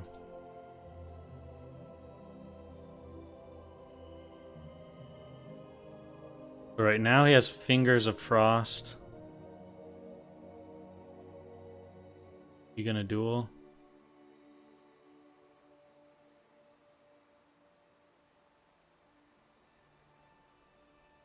Okay, let's see.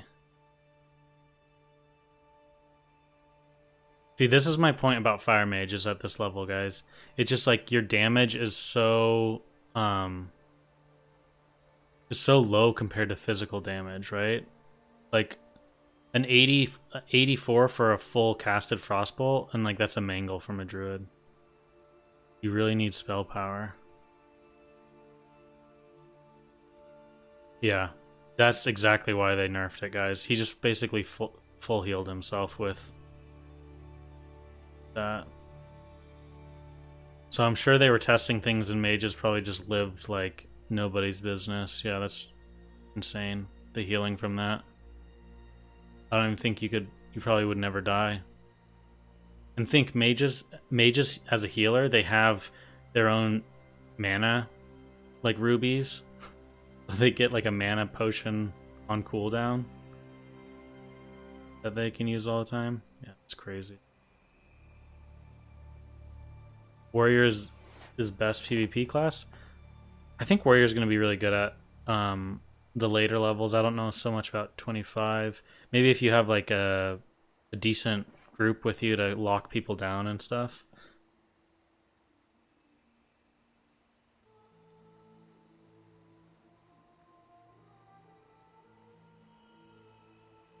So not much point, like mainly how he's playing right now is going to be completely nerfed to the ground because you can't heal yourself like that and DPS.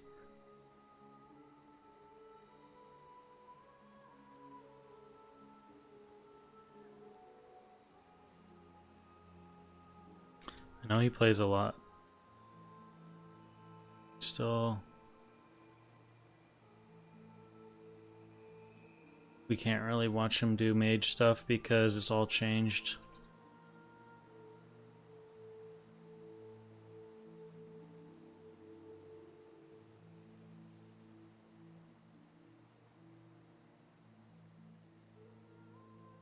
Okay. Dang, he was on a mage for a while. Okay, Hunter. Also, Hunter stuff is questionable, depending on what he ends up going. Does he duel anyone?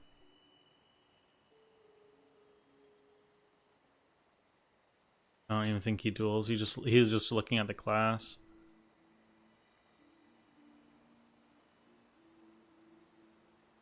I was looking at the homunculi. 6 damage, 5 damage.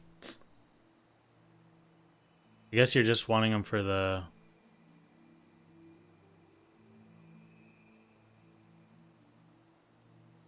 The debuffs they do are... The armor one's pretty big, actually. Or like 1,000 armor reduction at that level is pretty crazy.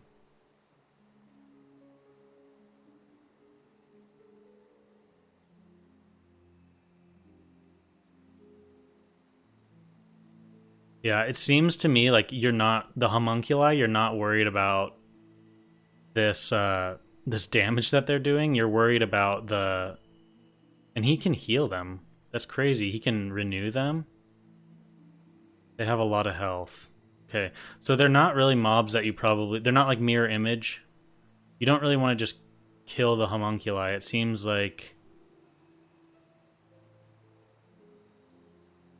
It seems more of like a thing that you want to just let be on you, or maybe they're somewhat slow and you can kite them. I don't really know. I'm curious also as what these debuffs are. Like if they're magic debuffs, the interesting thing is they're also like protection for your dots, right? So like if someone's trying to constantly dispel your dots, the homunculi could also act as sort of like a dispel protection. They probably can blackout too. Shit will be busted. Yeah, if they can blackout proc, that would be pretty gross. Oh, that's with 5 sunders. Okay, so it stacks. Oh no, you're saying that is what 5 sunders is. Does it? I can't tell if that's a stack. No, I don't think so, because it's this one. Yeah, so I think that's cool. From a PvE standpoint, that's kind of nice, because you could have one Shadow Priest, and then it takes care of, like, they have Demoralizing Roar, and they have Sunder, so, like, you don't have to have your warriors worry about that. Kind of cool, actually.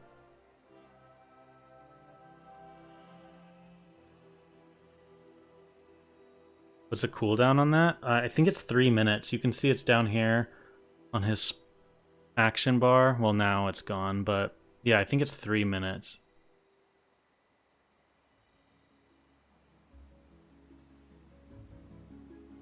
No, it looks like when he changed runes, they went away. See, here they are right here.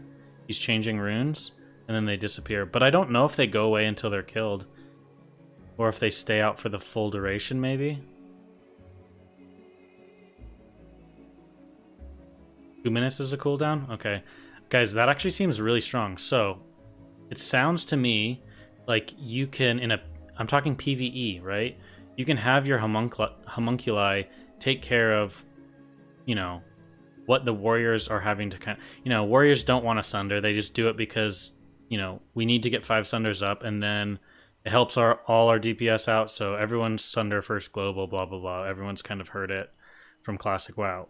But with the homunculi, they can sunder for you, for the warriors, so then warriors don't have to worry about sundering. And then also the homunculi seem like they have a pretty decent health pool, and so they won't die immediately.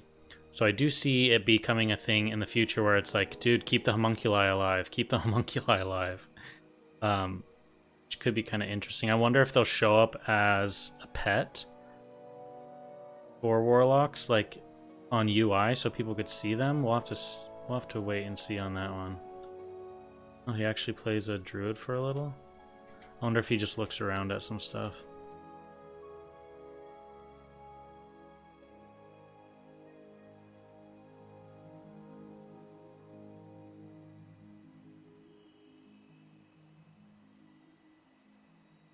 It looks like no one's around anymore. Maybe that's the end of his dueling time or something. I know he duels later as well. Okay, I'm gonna get caught up on the comments real fast. Still better to wand at this level. For priests, I think probably you have a new dot. Also your shadow or death. Like, okay, so we're talking about the damage that we saw from his mage right there, right? He cast a fireball and it did 124 damage. And then if we look at priests here, Shadow Word Death is 130 to 150 shadow damage. So this is an instant and does basically the same amount of damage as like the highest rank fireball. So I mean, like, this is some decent on-demand damage, but you obviously have to choose what you want to commit to. But yeah, I mean, Shadow Priests seem pretty strong. Like the Void Plague also seems good. So they're going to have another dot, but I think probably you'll want to wand a lot at level 25, especially if you're Horde and you're able to get this wand, Dancing Flame, 32 DPS. We're not sure if this wand will be in the game because it was in Black Fathom Depths as a quest. So you might not be able to get this anymore, and then you don't have nearly as good of an option for Alliance, which is kind of a bummer, but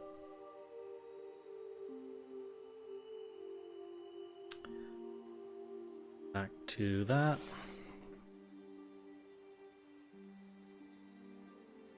Two-minute cooldown, but they seem to be up for 2 minutes. Yeah, they seem to at least be up the...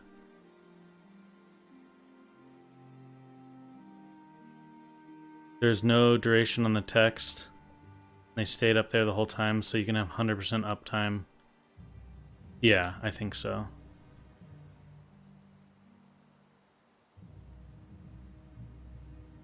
Alliance have that quest, not only Horde? I don't think so. No. I'm talking Dancing Flame.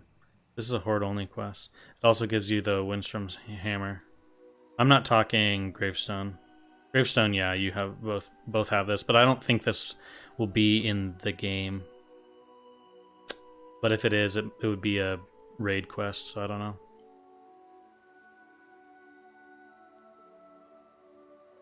They said the quests for BFD would be improved too, so I doubt they are removed. Okay, so they might just be different or even the item upgraded. Okay, that's cool. Good to know.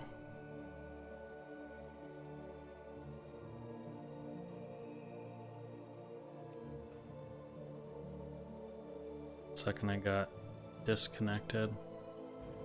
I wanted to just at least stay in. Okay.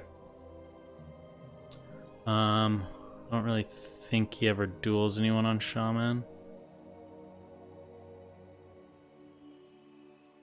Oh, maybe he does. He does right here. Let's see the damage of Shaman. Lava Burst. It's like 300? 360?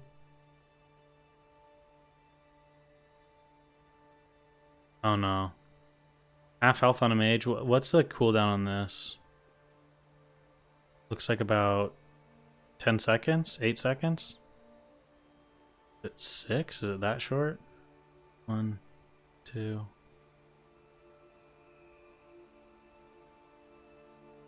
Yeah, 8, 7, 8. 8-second cooldown for a crit. And that's without, he has no spell power gear. I honestly think enhance with lava burst would be a lot of fun, you know? So it's like you're mainly DPSing with your weapons, but then you lava burst every 8 seconds.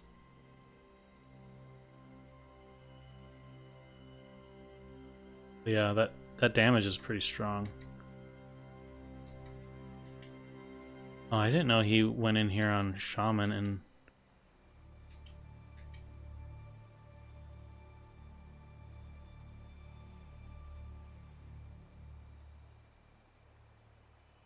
See, so... Let's see... 90... Yeah, you would never want to lava burst if you have threat.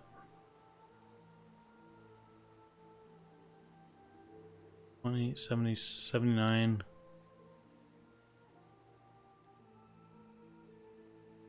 Damn, you get a lot of attack power with Rockbiter up. I think elemental build at 40 would be a lot more interesting. Yeah, me too. I think you're just missing too much at 25. You can play it like kind of how Sony's doing it, where it's like you're kind of hybrid, right? You're like you're enhanced. You're using shocks every once in a while, and then you're also using lava burst. Maybe he tries lava lash here, and we can see the damage of it. I just don't really think it doesn't really seem that worthwhile.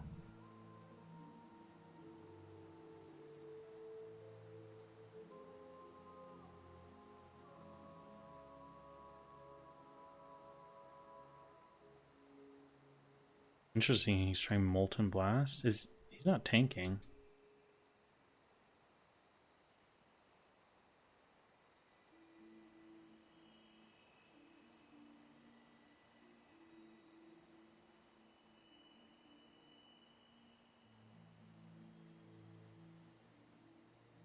Weird, Molten Blast has like a doesn't really have a visual for it. Maybe they're adding one. I think Ancestral Guidance would be OP for PvP. That's the damage one. But I think this is like Ancestral Guidance is like questionable if it if like for the healing part, if you could overheal. I doubt you can, but that'd be so funny to just like flame shock someone, run around the corner and pop Ancestral Guidance and just like bomb heals on yourself. And then the person's like just instantly dies and they're like, whoa, what the hell just happened to me? Because it's 100% of your healing is converted to damage on your most recent flame shock target. Yeah, it has to be like, it can't be overhealing. That'd be so broken. But man, that'd be hilarious.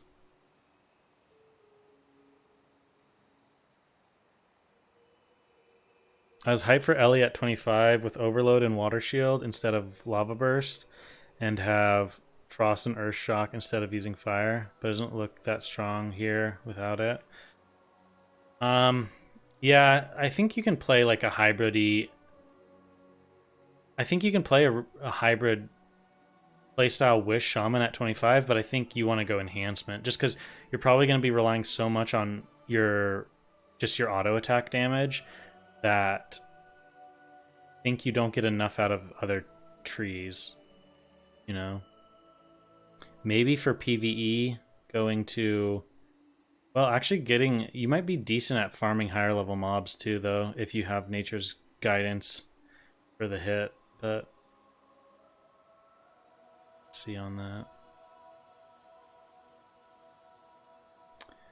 How will Rockbiter, or whatever it called for two-handed weps? Oh yeah, I mean, yeah, you'll do a lot of just raw damage because your attack power will be really high, but you're not going to have any of the like weapon imbues that are doing more for your class, you know what I mean? So it's questionable. It could be fun though.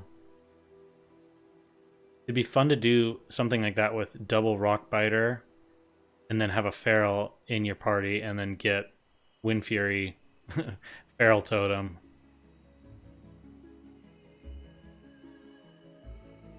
You're ranged and kiting in Jorrier? Yeah, you might have a harder time in phase 1 for a shaman then, to be honest, because shock spells at the lower levels are really, really mana intensive, which you can kind of see here from their perspective. Let's see.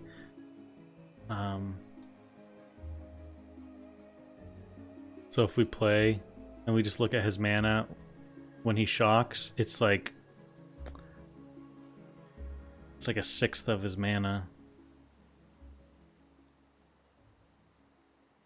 I think your shock at that level is around 200 mana, so it's like really horribly expensive.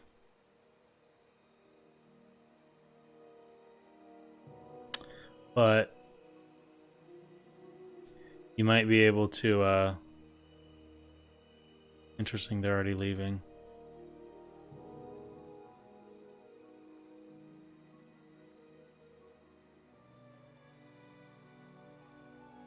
$145 mana? Yeah, see, that's pretty spendy. 130 mana for 120 damage.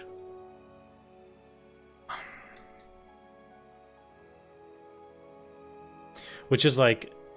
Okay, so... Here's my point too, just like... Tenok, if you say you like kiting and you like that kind of playstyle, I'll explain to you honestly why. Here's a great build, okay? I'll theory craft for you right now. If we saw his, go back in here real fast. We need to get to where he's like swapping runes out. So he has 458 attack power, right? And that is, who knows if that's with full, if that's with both with Rock Biter. Okay, I think it is, but 450 AP. And then we look at this Shamanistic Rage, equal to 15% of your attack power. Okay, so we go over here and we open calculator, and we look at 450 times 0.15 equals 67 mana per second for 15. So times 15 equals, so you get 1,000 mana. Listen to this. This is insane. Okay, so he has 1,000 mana, a little more than 1,000 mana, and every minute he can go from 0 to a full mana bar in 15 seconds from using Shamanistic Rage. So you're actually, if you want to play, this is the funny thing, if you want to play in Elemental in phase 1, you're actually better off using AP, like gear that gets you high AP, to use Shamanistic Rage, because you won't get access to much plus spell damage, right?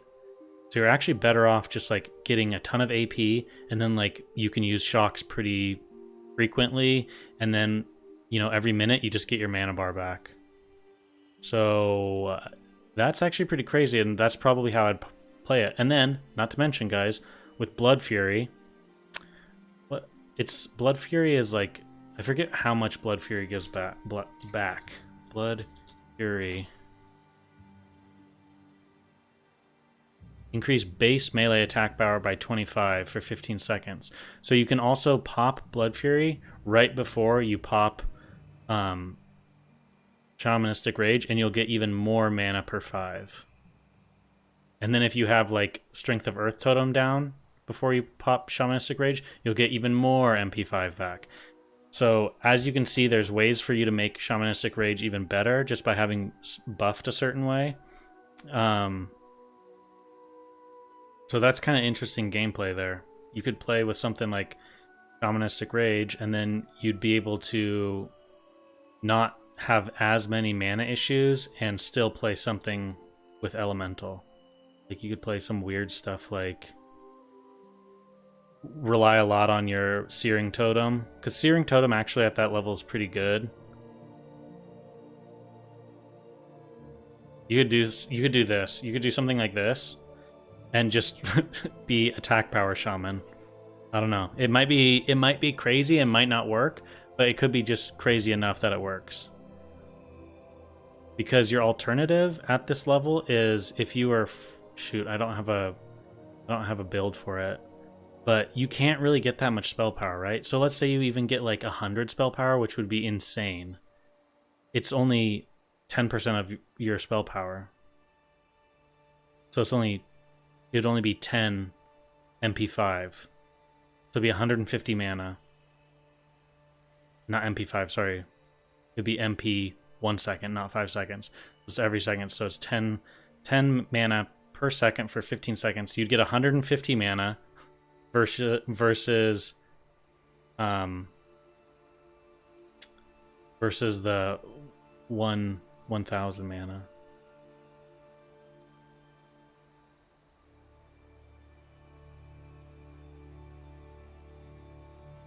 I wish dual wielding could be transmogged as a two-handed.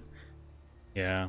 I mean, I think dual wielding will still, or I mean, single, like, big two-hand weapon for enhance could still have a place in PvP. Like, you swap over to two-hand, and then you use, like, Storm Strike and hope for a big Wind Fury proc, and then you swap back over to, like, Sword and Board or dual wield, you know? You kind of do that right now playing Enhancement. Like, when I play Enhancement in PvP, you can't really run around with just a two-handed weapon out all the time. A lot of times you're with, like, a one-handed and a sword.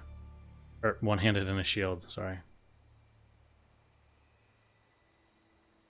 But that's kind of what I mean. There's a lot of like weird, unique ways of playing the game right now with the way that runes are not connected to talent points. So some of the tool tips alone make you kind of play, like, you know, make it so that you could play a certain way. Like, does he use Shamanistic Rage ever in here? I don't think he does. And then I think he creates something else. Yeah. Season of Discovery comes out in 6 days. 6 more days.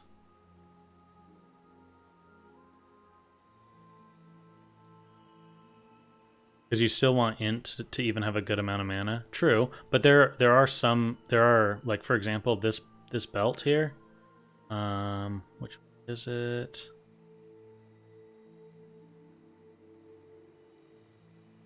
It can't. Oh, it's right here.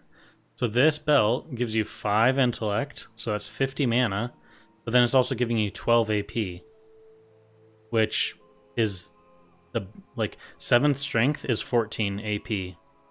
So you're missing out on 2 attack power. Here's another 12 AP, so it's the same as that. Here's another 12 AP, and then you have 4 agility, so you're just missing out on a little from Deathkin. But there are weapons and things out there that have both intellect and strength on them or whatever, so you could get a pretty high amount of attack power while still having okay mana.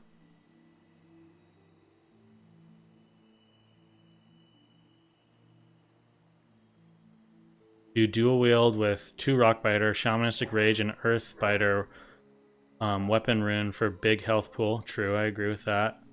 With double shocks on separate cooldowns, and you go Ellie for reduced cooldown time. That's true, Ben. You could really pump out some damage that way.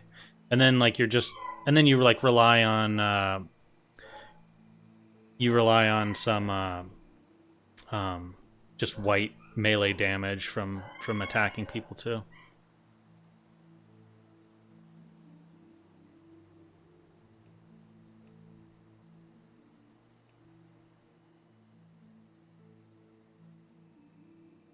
Of the gorilla stock rising, right? It's like, that's the gear you like never see anyone want to use, but hey, now at lower levels it might be kind of useful for shamans, especially with leveling too. I could see that being really good.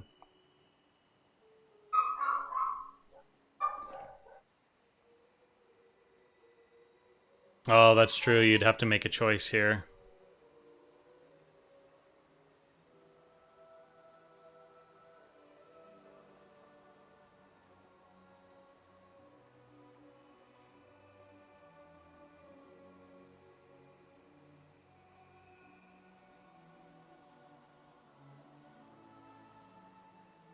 Shaman dual wield will probably be very strong at endgame. Yeah, that's why I think it's hard to balance around like people wanting two-hand shamans. I just don't think it's gonna really be very good. 1 second, guys. My dogs are freaking out.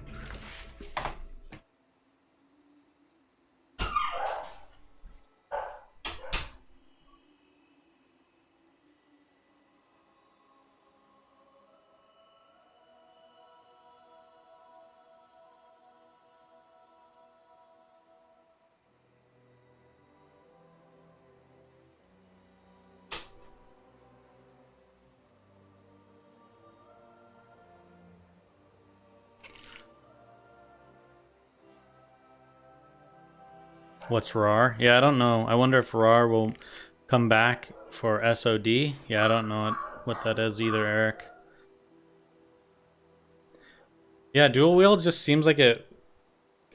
I don't know why you'd want to go two-hand, especially in Classic. Dual wield is going to give you more spell pushback. It's going to give you more damage uptime. Like, I feel like the two-handed people that are just really into the two-handed shaman stuff, it's just more of like, I don't really know. I don't really know. Because, like, even if you look at, like, two-handed shaman enhancement videos from, like, now or even back in original Classic, it's just, like, a montage of people getting lucky with Wind Fury. Other than that, like, when you're just PvPing normally with two-handed enhance, it's really boring. I've done it, and it's just... ugh. I don't like it. So I feel like it's a weird thing for all these people to be like talking about. Like, people play two-handed enhanced shamans just to level because it's like kind of your only other option. But it's like, I don't know. There's a reason why they went away from it, because it just wasn't good. It's just, yeah, it's just montage nostalgia for sure.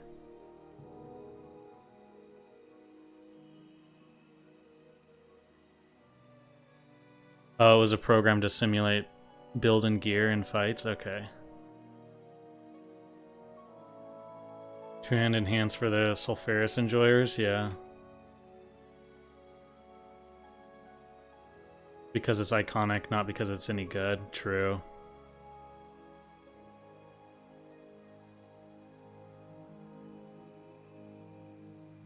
Thoughts on Lava Burst to proc Flurry as enhanced DPS? Are you talking about... I wonder it... Oh, guys, I don't know if this is what you're talking about, but I think you're talking about Flurry, but this is only after a melee critical strike. But you could do a really fun LE devastation build where you're just... So this is... Look. You increase your chance to get critical strikes with melee attacks by 3 for 10 seconds, and then cooldown on Lava Burst is 8 seconds. So you can... I think they almost made it that way. So you can play dual wield... You can play dual wield enhanced shaman with going down to elemental devastation. You can keep elemental devastation up 100% of the time, so it just gives you a passive 3% increased crit chance playing that way. That's pretty cool. Like, you could... Yeah, you could essentially... You'd play, like...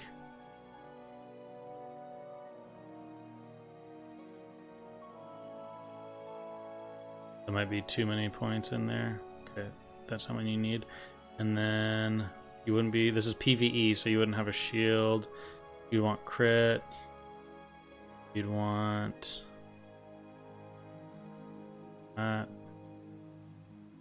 Take this, because there's nothing else. You down to here. And then I think you can get into... Not a whole lot of... For raw damage, there's not a whole lot of... I guess you do this for your party members. Oh, you can get... But... Storms... It might be best to get...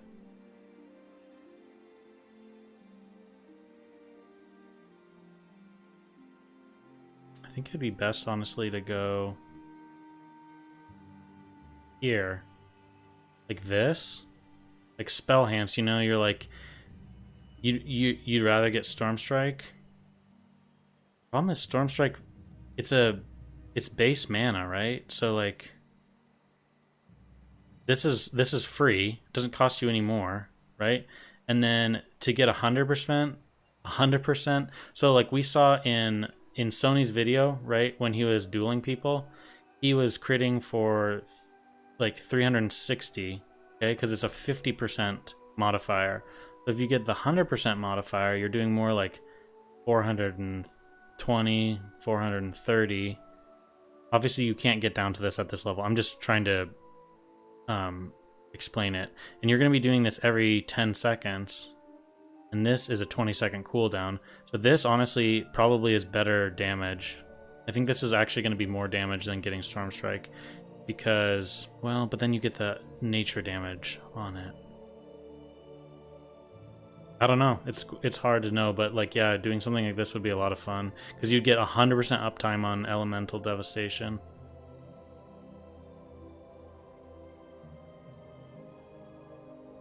We have Maelstrom, and if they add Lava Burst to it, sounds good. Yeah. Oh yeah, true. Yeah, I bet they would keep... I bet Maelstrom would still stay the same where it's nature damage, because then they gotta keep it like somewhat fair. I feel like that would be so broken otherwise. I don't know if Lava Burst works with Flurry because the talent spot. Yeah, you can't. It's only for... it says dealing a critical strike, so it's not the spell. I don't think. Pretty sure. Check my DMs on Discord. Okay, 1 second.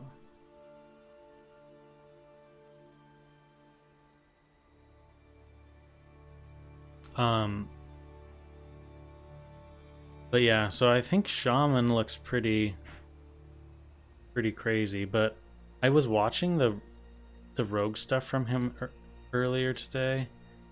Makes me kind of want to play rogue, guys. I feel like you could be so, like, you could play it completely different. Like, you're not worrying about getting kills or anything. You're just like in a group, and you're all you're worried about is like control and like slowing people, because like now that you can shoot with your gun, it's gonna be pretty crazy to just like, I don't know, be able to connect with people on the back line. You now have like a shadow step essentially when you're in stealth. Let's see when he starts to boop beep pop pop pop. Takes forever to start a duel. Here we go.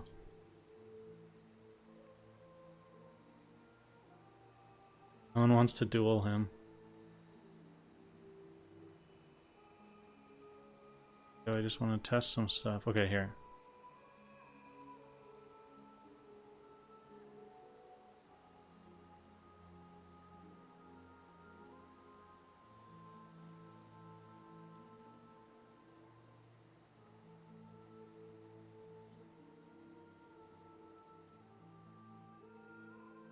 Right, slowest duel ever. So here, the gun stuff starts here, I think. So he does the shadow step.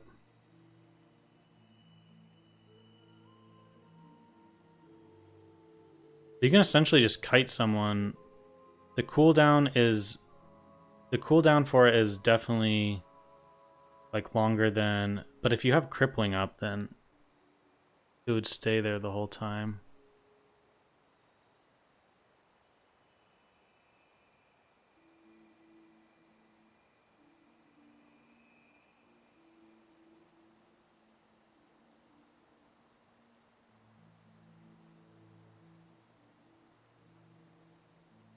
So you can stun with a range stun. I feel like rogues at 25 are going to be pretty strong with that. With the gun ability is just really broken. This was a tanky shaman too. He has the shield talent and he has Way of Earth. That's cool. So I think this might be how you kind of tell what rune someone has. It looks like some of it will show up as like a debuff. or buff. Shadow Strike looks pretty weak, to be honest. Yeah, I think, but the interesting thing on that one is I thought he has 2 swords. I thought I thought you had to have a dagger for some reason. Am I wrong about that? I thought it said something like causing, oh, it's just a weapon damage. So you're not really worried about, honestly, the weapon damage is like not what you're doing it for. It's really more about like the teleport from the sounds of it to me. Because yeah, like 150% weapon damage is like, it's ambush for non-daggers with some mobility. Yeah. Yeah, mutilate is stronger, but it's obviously not putting you behind. Instantly attack with both weapons for 100% weapon damage, plus an additional 20 with each weapon. Damage is increased by 20% against poison targets.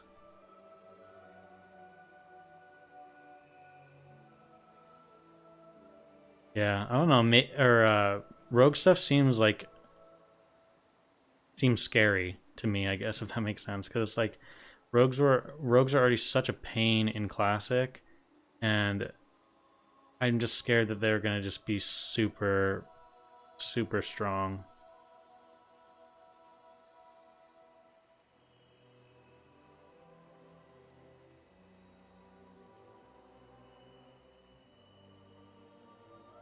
You love Mutilate even on retail? Yeah.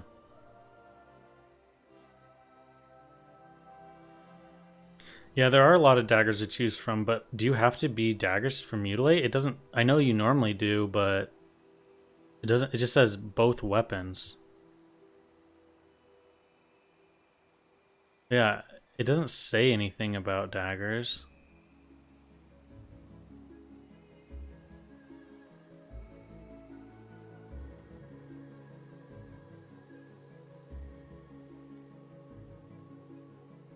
Oops, I clicked. Sorry. I clicked a hotkey. I want to be in Classic. Mutil, if I can spell.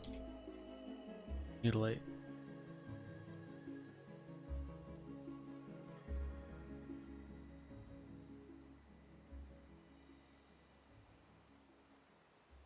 Yeah, it says nothing about daggers.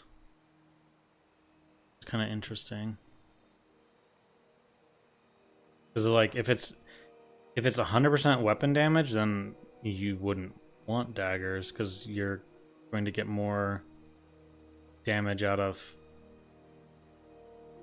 Yes, you need daggers. Definitely requires daggers and Wrath.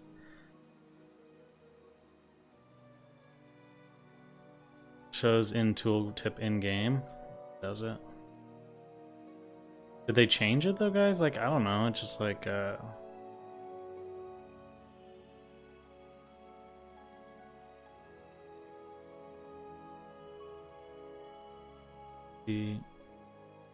see when he's setting stuff up.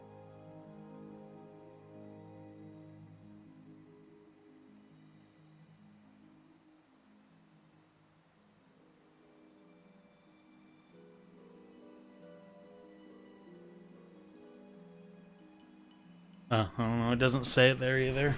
Maybe it's just like once you learn it, it just doesn't... It's just kind of weird because I feel like other abilities that require you to have something like that, it shows it, but I don't know.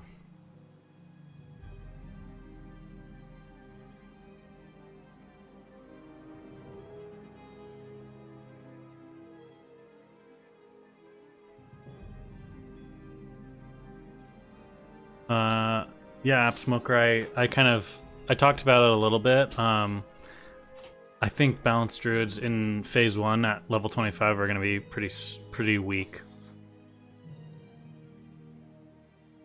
I think they'll be stronger later in the game, probably. Like, for example, let's see what Leslie sent us.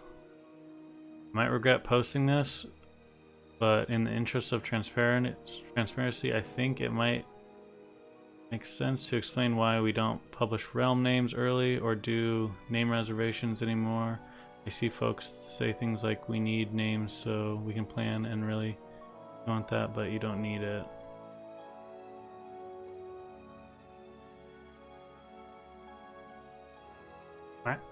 So he's saying that they're not gonna release anything on that front?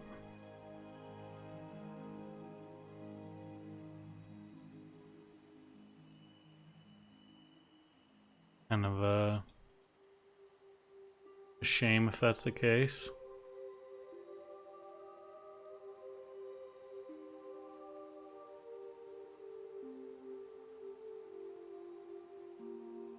Damn, that's gonna be really annoying. I will hope they, hopefully they like when you go to play, they show like the server names are grayed out for a little bit before the servers come online.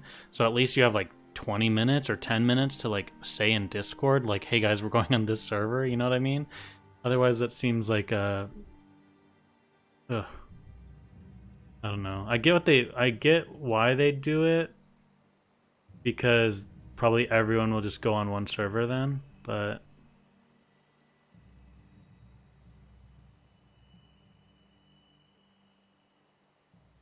hopefully they announce the release date. Yeah, the release date is in 6 days. What do you mean?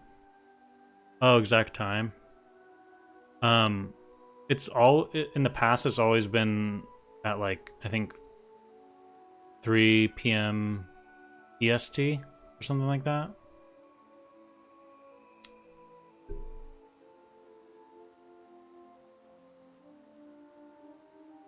Because I think they end up doing like noon PST. Need time to take time off for work. Oh, yeah. I hope they go for neutral meme names on servers to not create like word server or just an ally server, because the name sounds more for that side. Yeah, that's true.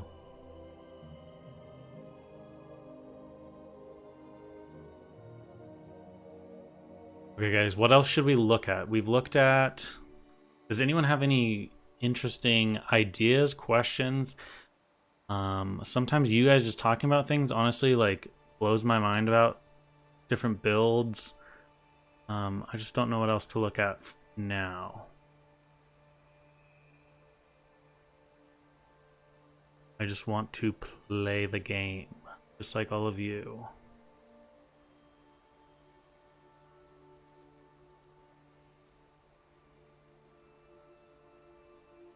Prop Alley.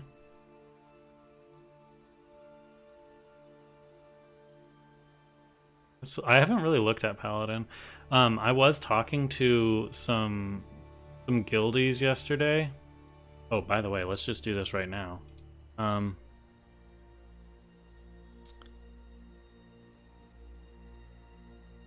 Here is...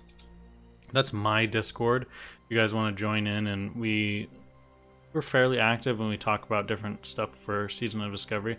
But also there's like a guild application tab there if you want to join our guild. I've been trying to get through the applicants. We're pretty much accepting anyone that's like a normal human being, like a functioning person that can have normal conversations and doesn't like go crazy on Discord or anything. So pretty much anyone's invited.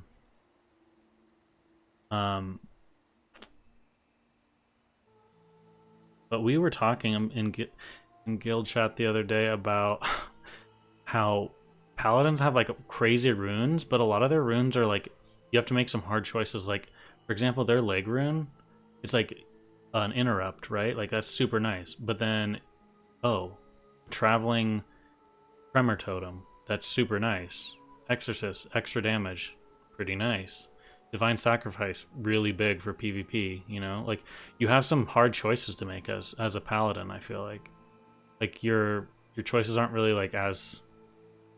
Like, some of the classes are, like, pretty obvious choices, but paladin, it seems kind of hard.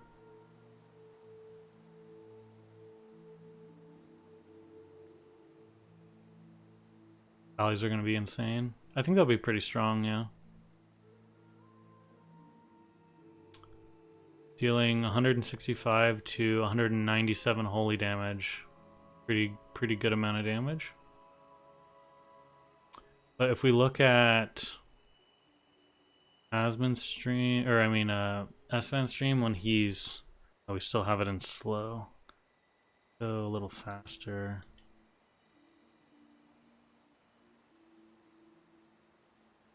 Like his melee swings are like 110, 130. So it's like when you look at that, then the shield ability doesn't seem like it does that much, especially since it's like you have to have a shield equipped. Yeah, they do have a lot of their abilities at 25, that's true.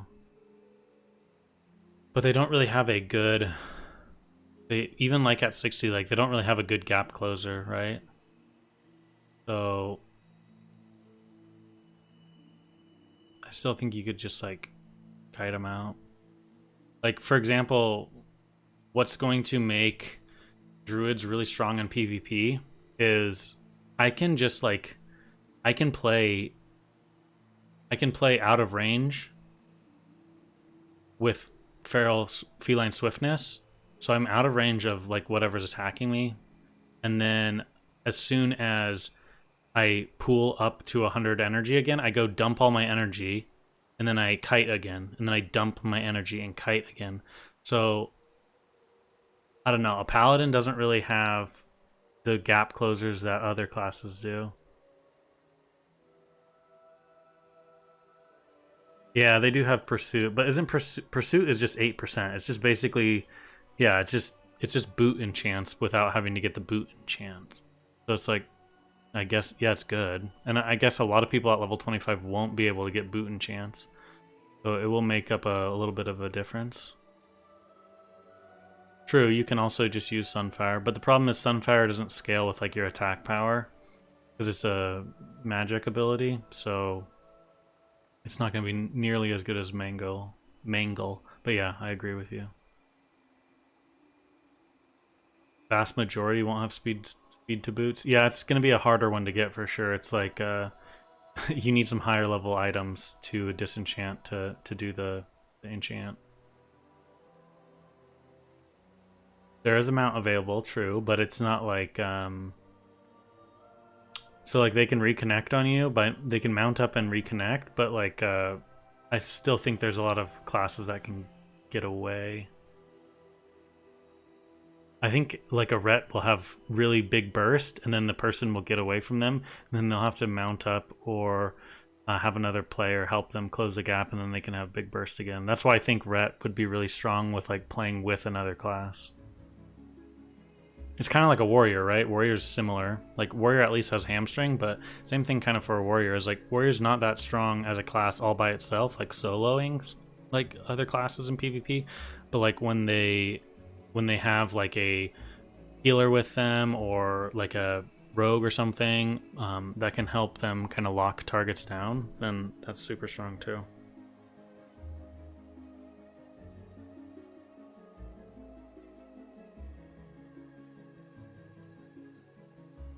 They get a stun, yeah.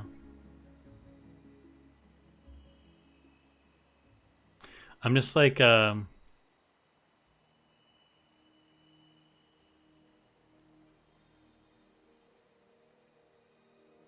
let's go to something. Where do we want to go?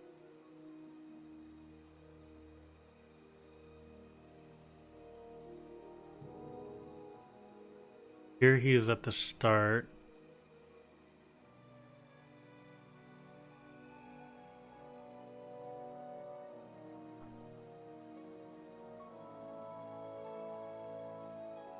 You gotta understand too, he has like the best weapon in the game. Like the Paladin quest weapon is so strong.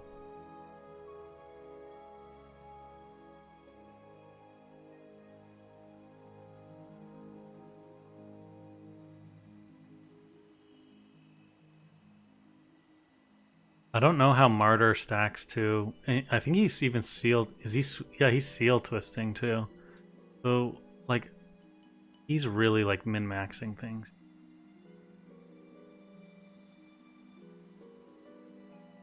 Or he just misclicked, I don't know.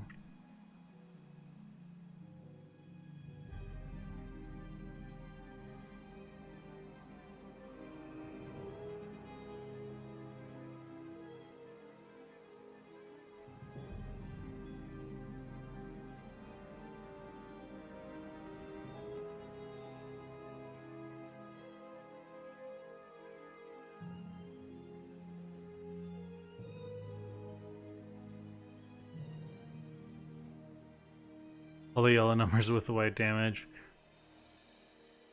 Yeah, I mean, like, I don't think they're weak. Like, you know what I mean? I just think people, like, in PvE, they seem like they're going to be really strong. But, like, in PvP, you face all the same issues that Paladins have always faced, right? Like, and they've already nerfed Crusader Strike. It's every 6 seconds down from 4. So that's changed too. And he also has like basically best in slot gear.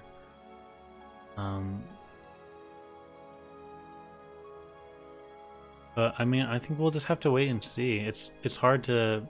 I agree with you though. Like if they get some big crits on you and you're like in a Hodge, you're probably gonna flop and die really fast. But like, I guess for me as a druid, I'm not really that worried about paladins.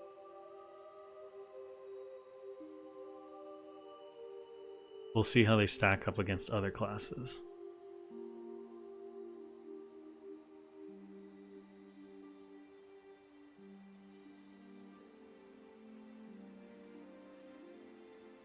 You'd go Divine, Crusader, Avenger.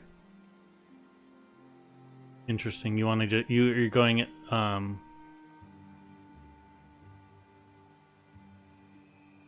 you going Avenger just for the slow?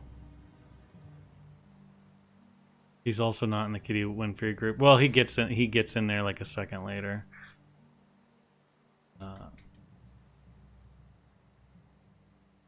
Where is it? No, he does, because I was watching it.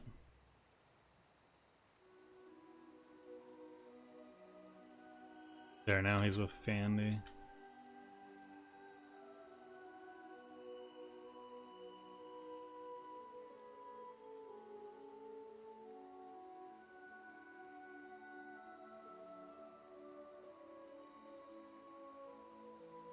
But see, like, personally, what I'm more afraid of is, like, these hunters doing tons and tons of damage, and a hunter in PvP doesn't have the same kind of problems that a melee does, where they can get kited more.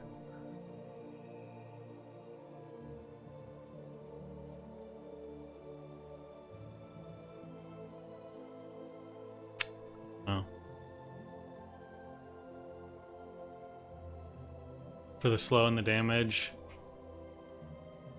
pretty much have 3 skills with instant damage: Avenger, Divine, and then Judgment. You daze the player.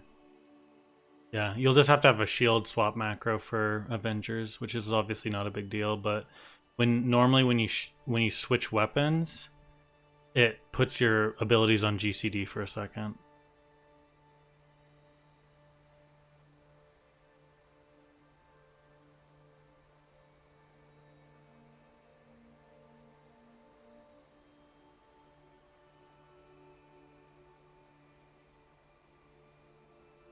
Yeah, I mean, like, I know you had a cast time on it in TBC, I think, yeah, but... Yeah, I mean, that's actually a good point, HCR. Like, you should not play any spec because you think they're going to be overpowered, right? Like, we already saw mages get a huge nerf to them because clearly their healing was just too strong to be paired with damage. So they nerfed fire and frost damage by like 50% for 5 minutes or something after healing. So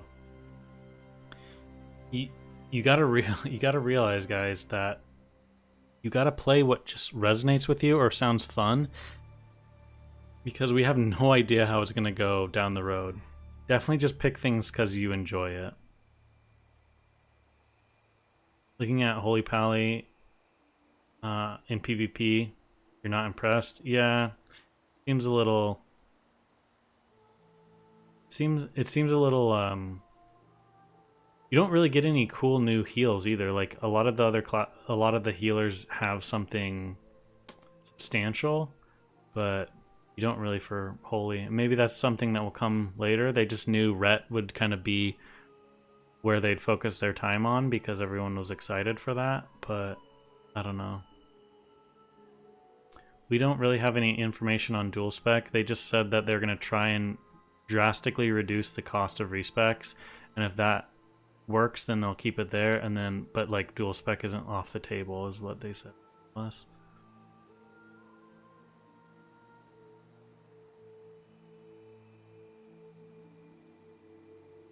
We're all grasping at straws and Overrack. Things will be changed eventually. Yeah, well, I mean, it's like when we were looking at the shaman stuff, right?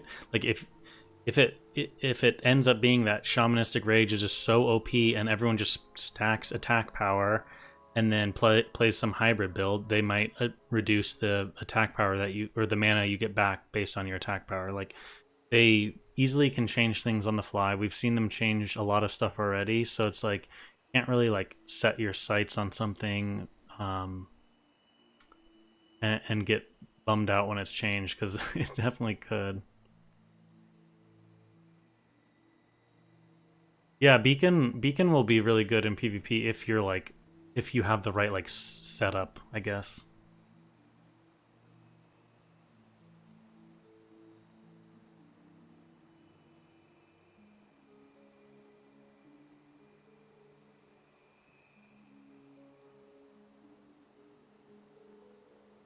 I wish they gave us dual spec.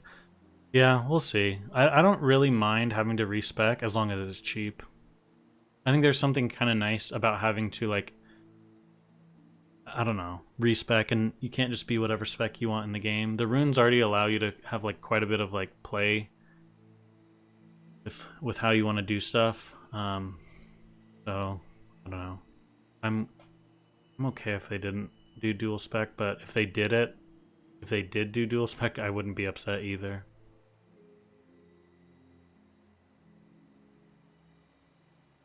Beacon can be dispelled though. Wonder what the mana cost of putting Beacon up on someone is. If it's really cheap, then who cares? But if it's a high mana cost, then that would suck. I agree, cheap respec is better.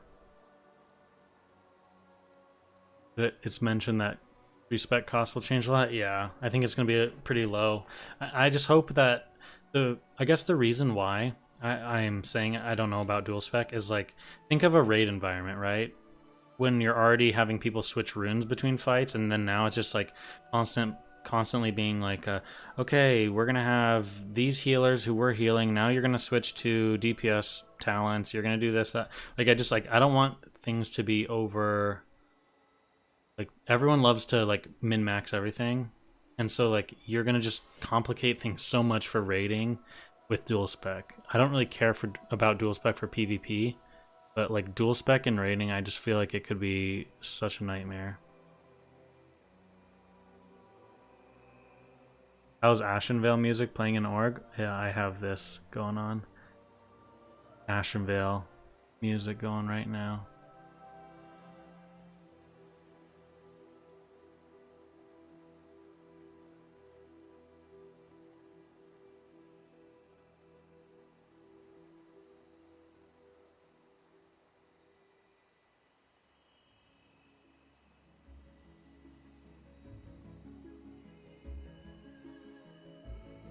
I think there's a whole lot of other things to look at with her stream.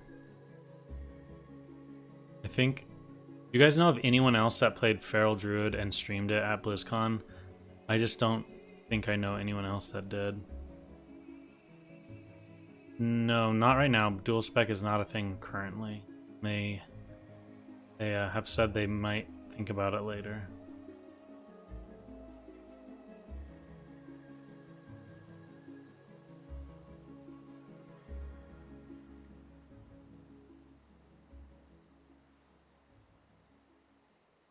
No, you've been looking only Fandy? Yeah, that's kind of what I thought.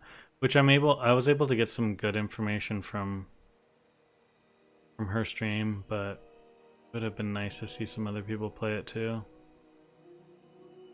Yeah, I wanted to see some people try some other things. I don't even think I've really seen anyone do. I didn't even really see anyone do balance, but I will say, S-Fan played with a balanced druid on horde side, and he was doing pretty low DPS. Like he was, yeah, he was pretty low.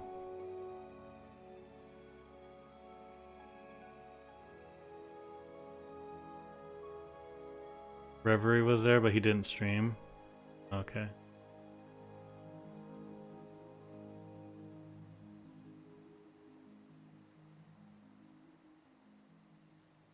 Did she ever press Tiger's Fury? I don't know. I mean, like, I don't want to, like, I don't want to be like a jerk or anything, but like, she was really low on DPS on Hunter when she played, and then she was really low on DPS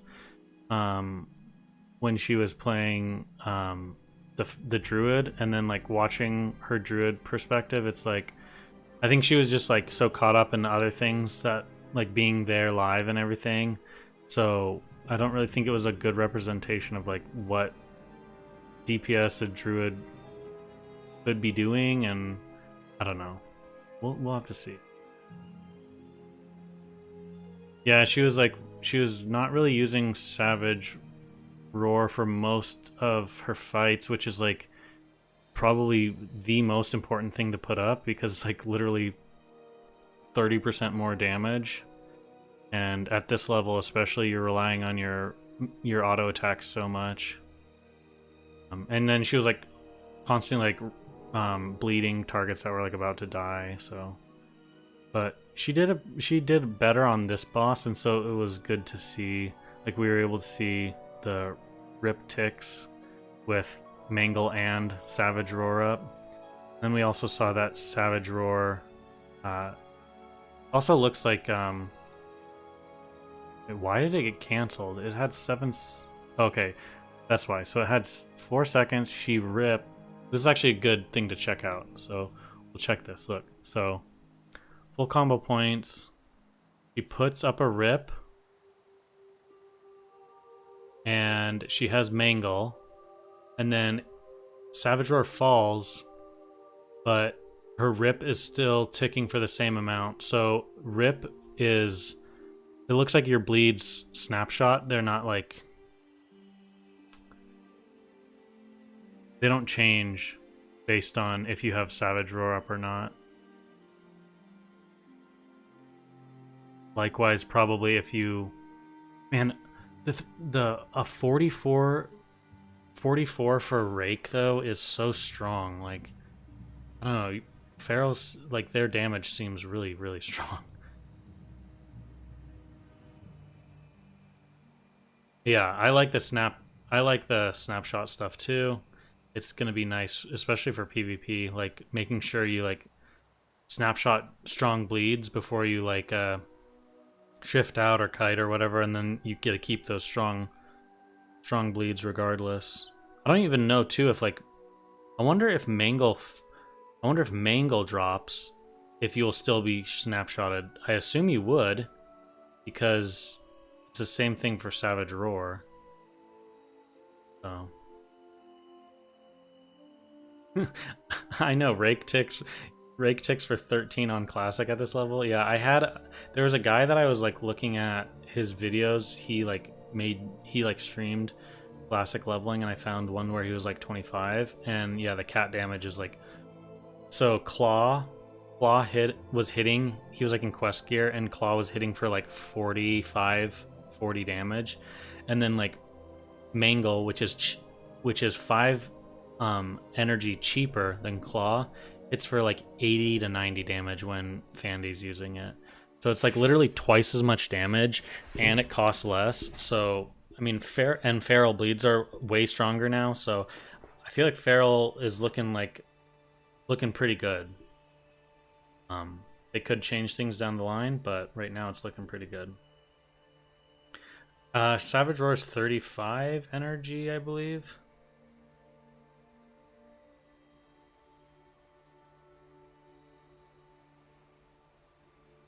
Yeah, the BFD items are similar to other blues at that level, but these we have to keep in mind that these are only the first 3 bosses in the raid. So the later bosses could give a lot more, like could have a lot better gear. If that makes sense. Like we've seen these gloves, and these are like made with an item from the raid, so these are very, very strong. And we've seen the trinket and attack power on a trinket at this level is really nice.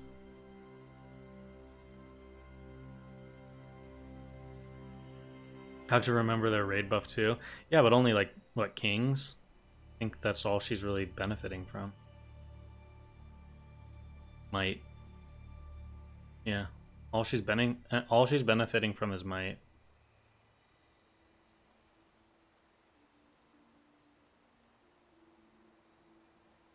And also she showed her character early on when she was making it. She had 242 attack power, okay? So she had 242 attack power, and then if in the off chance I was able to get all of this, which is like all of my quote unquote best in slot, I would have in cat form, I'd have 350 attack power, so that's 100 more than she had. So there's a good chance you'd be doing a ton of damage.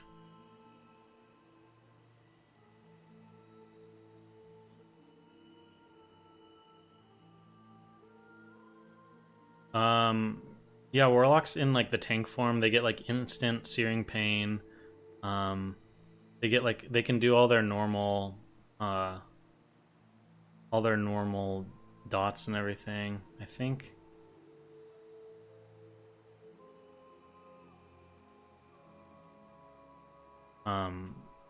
Here's Sony dueling one. I don't really know if the person knows what they're doing. So he's putting on immolate. So it's like you can just do all your normal spells. Agony's up on him right now.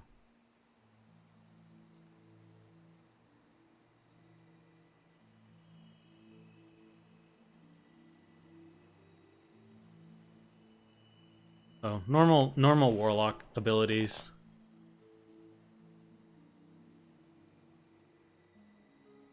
Does Chaos Bolt do more than Lava Burst? I forget what the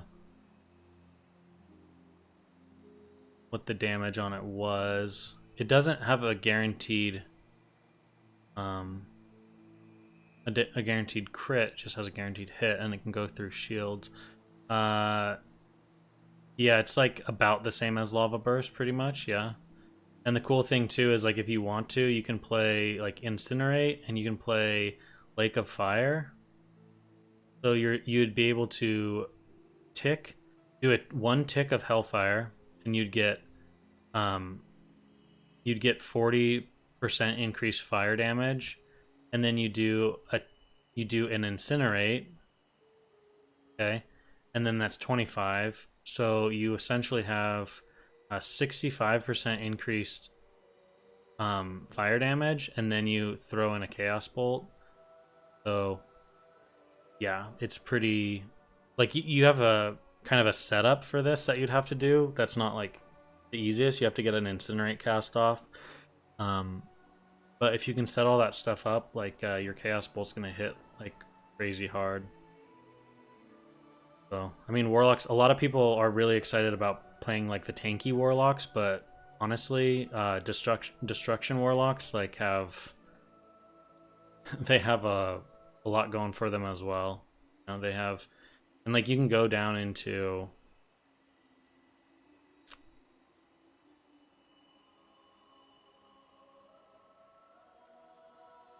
you can get shadow burn, so you get another instant damage ability. You can get more crit. So there's a lot of interesting ways of playing warlock too. I don't really play warlock often, but they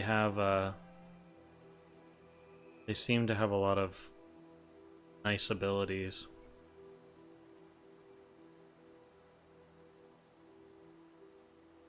take days since you're instant spamming. Yeah, that's if you were the tank. If you were the tanky spec, then aftermath would be kind of nice.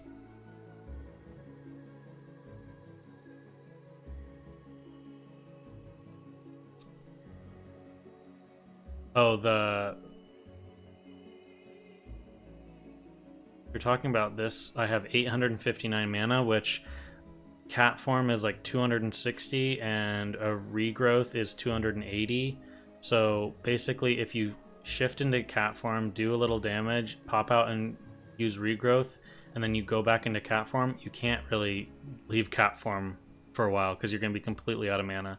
So that's why at level 25 you really need to, you're going to have to play druid kind of different, almost like you're just a rogue and you can't leave cat form.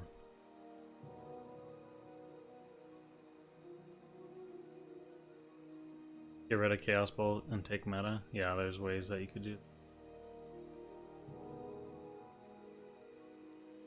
Problem I see with Warlock is they modified threat instead of damage for demon form.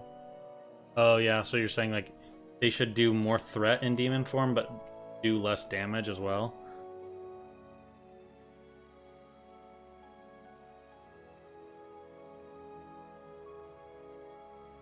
Yeah, you should be able to get the counterweight is only like 165. Just pretty normal materials. Like these wouldn't even be that hard to get. Yeah, you'll have iron counterweight.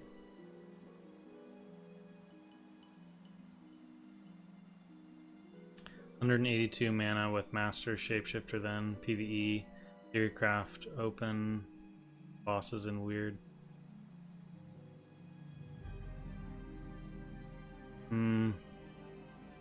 I don't think so. You need like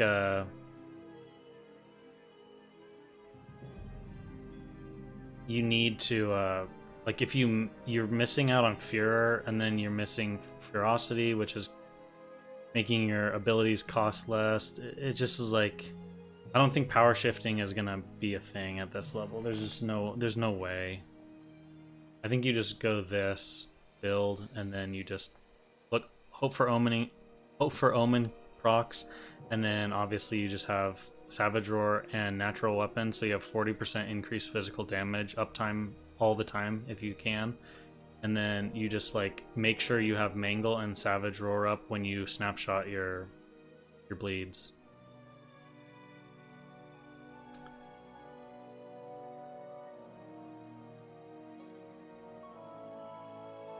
Yeah, I could see them nerfing meta damage later in the expansion, or later in the phases. I just think spellcasters don't really do a ton at this level, so it's okay if I have it.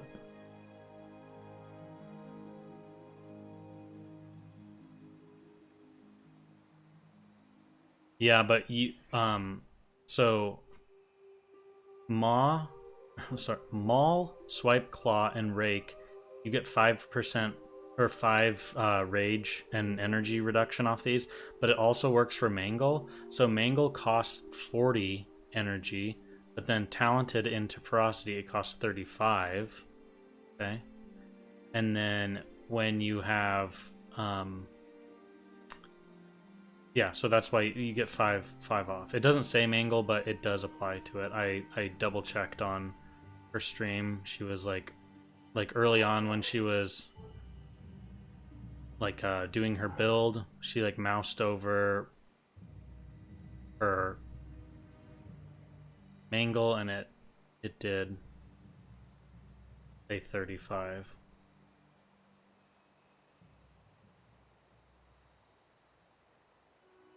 Everything I could find on Omen of Clarity, it seems like it's kind of like a like 2 to 3 times per minute, so it's not great, but it's like it'll make a difference. But the other thing you have to look at too with Omen is like, even if it only procs once per minute, that's like, it's gonna be better than whatever else you're gonna use that one, because natural weapons is the 10% increased damage is like hands down the best thing you can get at this level, just because you're relying so much on your melee, just your auto attacks. And then Wild Strikes works in cat form, so you're generating, so you have a 20% chance to generate an additional attack with 20 additional attack power. And then if you're generating that additional attack and it's benefiting from natural weapons and Savage Roar, those are all just kind of like stacking on each other to make them better. So it's just better, I think, than dumping everything into Feral and only getting an extra 6% crit. That's just my opinion and kind of what it's looking like to me. I could be wrong. It could end up being the opposite, where you want to go deep Feral, but I just don't really see it for...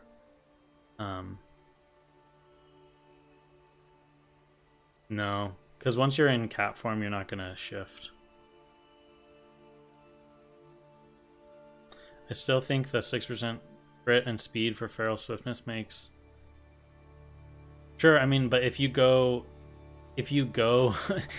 feral to go into feline swiftness, that makes sense for PvP or like farming out in the world. But I'm just saying, like, this is strictly for like doing as much damage as you can inside of a dungeon. I think it's this build.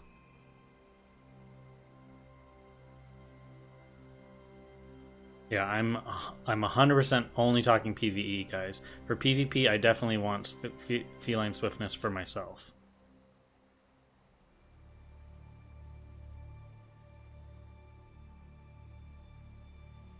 How do you open on bosses then? Energy ticks every 2 seconds. Trying to figure out how you ever get up snapshotted bleeds. I might be wrong, but I think power shifting might be a thing in PvE. I mean, if power shifting's a thing in PvE, you can only power shift like... You'll only be able to power shift like 4 times? 5 times? 4 or 5 times?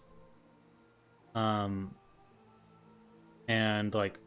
If a fight is at all any kind of length of time, then it's just like a bunch of wasted talents after like a few, like 30 seconds into the fight. You know what I mean? And to answer your question about like how you open, I think pretty much what you'd want to do is you just run in, and because you don't really have any opener from stealth that's worth your time, so just mangle. I think you mangle 1 point Savage Roar because it's 14 seconds. So mangle Savage Roar, and then you would rake, and then mangle spam until you can get a rip off, and hopefully Savage Roar still, like, you wouldn't do a full rip, you do like a 3-point rip, and then right about then your Savage Roar is falling. And then you'd like kind of re-go through that step, like those steps. I don't know. It's gonna be one of those things too that it's just we're gonna have to practice and get a feel for things at 25. But I'm just saying I think these talents are your best bet. Rip at 4 combo points, then Savage Roar falls. Yeah, so probably something like that. So then it falls and you just go up again. Does it play 1 point Savage Roar every time? It just seems, the most efficient to me. It's like, there's not really any big jump ups, right? Like going all the way to 4 or 5 combo points is not worth when it's just 1 combo point is 14 seconds. Like 1 combo point for 14 seconds is way too efficient for anything else. Like, I think they probably shouldn't have done 1 point that low if they wanted you to use more combo points on the Savage Roar.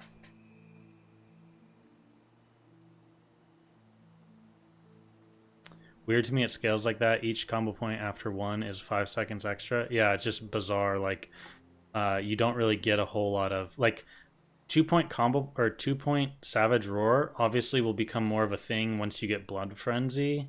Just because... you have a good chance of just generating 2 combo points out of the gate. So you just be getting the 19 seconds regardless.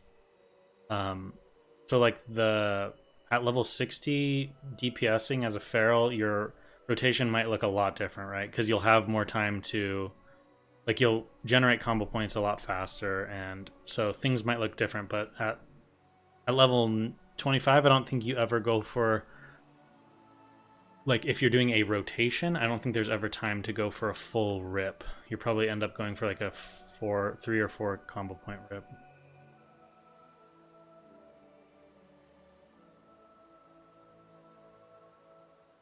Did she mouse over Rake? I don't know if she ever does. I know she's clicking on some of her... Actually, I think she might do it right there. I know she's clicking on some of her abilities because one has hotkeys set up. So that helps with seeing some... I don't know. She goes so fast over it.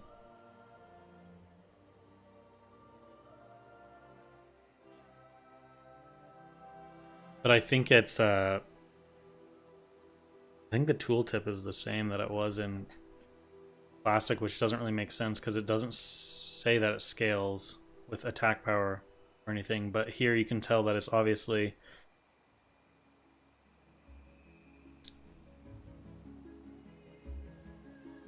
It almost seems like it scales.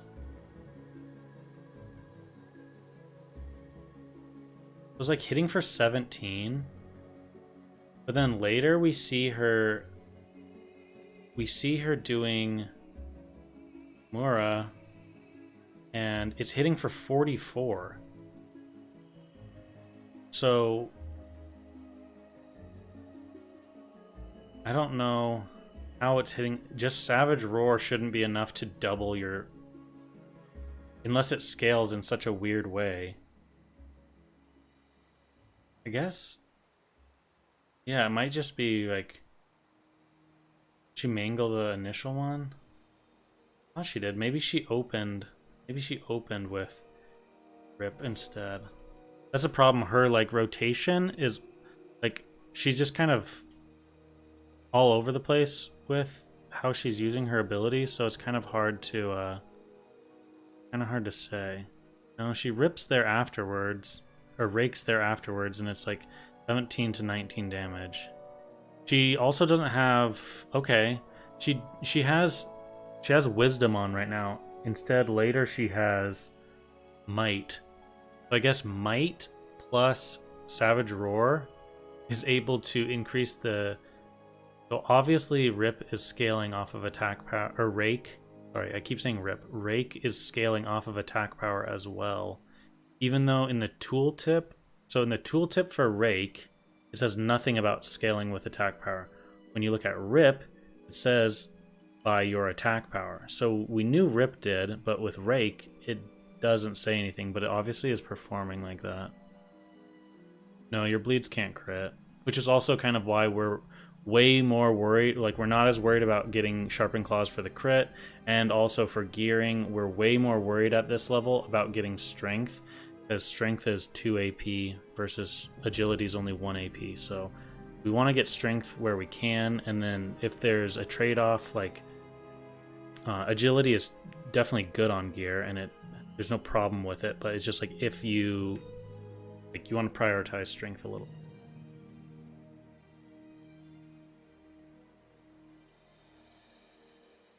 The 40 builds for Druid is really fun. We get Skull and can go NS heal with engineering. Items like boots gonna be big on Warsong Gulch games. Yeah, I know. I'm excited for the later phases as well too. We'll have to see what kind of crazy metas can happen at 40. It may be a change using a more modern client than used in Classic. Yeah, that's true. I wonder too if some of those things accidentally kind of like slipped by, like they didn't intend it to be like that, but then it could be something that they changed down the line, but we'll have to wait and see. The funny thing though is like her damage is like on like Esfan's damage meter is like pretty bad. But I think it just comes down to like she keeps like trying to rake into like these water elementals that are immune to see, she keeps doing it, immune. So she's just wasting, and she doesn't Savage Roar at all at the beginning till like not at all during this first boss. And I think she kind of gets clued into it a little later because people are like, you got to remember that. And so then she starts having it up. And then I think her DPS gets quite a bit better. Let's see where she's at. She's number 5 on his meter here. But like, yeah, I don't know. Her DPS is definitely all over the place.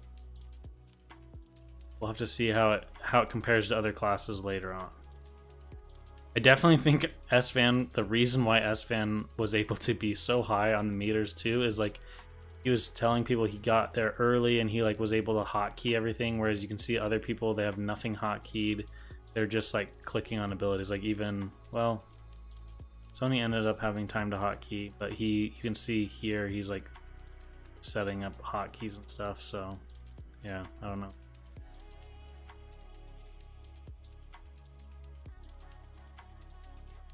Pretty sure a lot of the stuff from the BlizzCon demo will be changed and tuned for release. Yeah, 100%. This is just our only look into the game, right? So even though it might be like a lot of stuff might change, it's kind of the only thing we can refer to.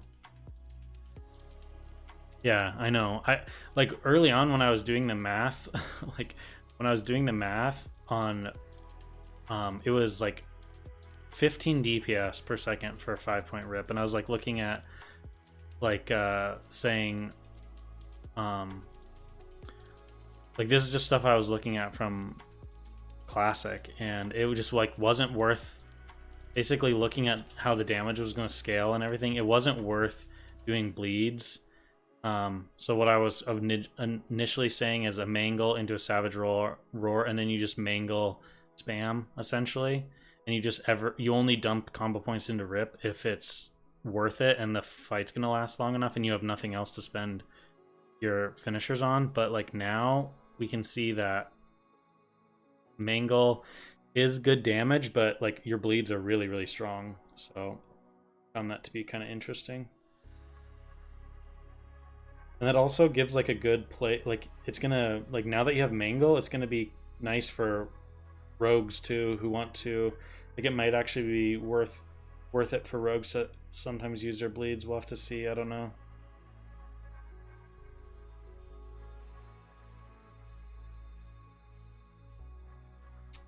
This, what I'm using here is just called, I'll link it, it's just 60upgrades.com/SOD.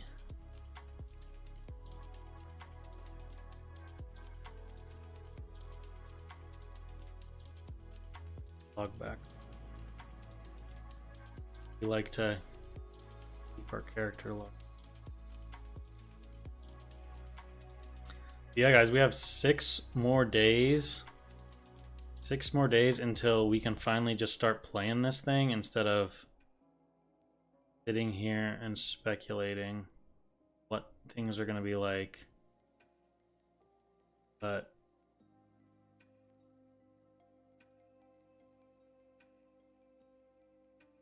I mean, even if bleeds can scale, they could always tweak the AP mod to the bleeds to make them better or worse. Yeah, that's true. Such a number crunching nerd, but SOD is just so up in the air, it's agonizing. Yeah, and the thing is kind of like you're saying, everything could be like completely tweaked. Like some of you probably weren't around, but we were kind of talking earlier about how you can look at doing a enhancement build where you're stacking attack power and then using shamanistic rage, because the attack power, it scales so well with attack power that every minute you're able to basically get 1,000 mana back, and then you still go like elemental and you do like damage with lava burst and shocks. So there's a lot of weird things that you might be able to do now, or you might be able to do like early on in the phases that they could change and tweak later because they realize it's way too broken or it doesn't scale quite correctly. There's a lot of stuff like that. Real question is if you were in a RWF for race the world first for first BRD clear, what does your raid comp look like? I think so far with what I personally have seen from just the videos I've seen, it seems like Shaman Tank really holds threat very, very well, to the point where they even were nerfed recently. So it's now 50% instead of 100% threat gained. I probably would do like a Shaman Tank, and then it seems like priests are really, really good healers with penance and everything. I'd probably be Shaman Priest, and then I'd have 2 Feral Druids, 1 for each group, and then I'd have Hunters, and like I'd have Hunters probably, like Hunters. Hunters seem to do a lot of damage. Hunters and Feral Druids in each group. So then you're at 4 there, and then you have your Shaman and your Priest. That's 6. And then you have 4 other slots. I don't know on the 4 other slots, but those are kind of the big ones that I take. I think you can I think you'll be able to like 2 heal this. People were saying like 3 healing, but I think every comp that I've seen is like for example with Esfand here, it was just this priest healing, and then the mage was kind of like healing every once in a while, I think, and they were doing all right. So I think you'll probably be able to heal it, and then maybe on some bosses people could switch out some runes.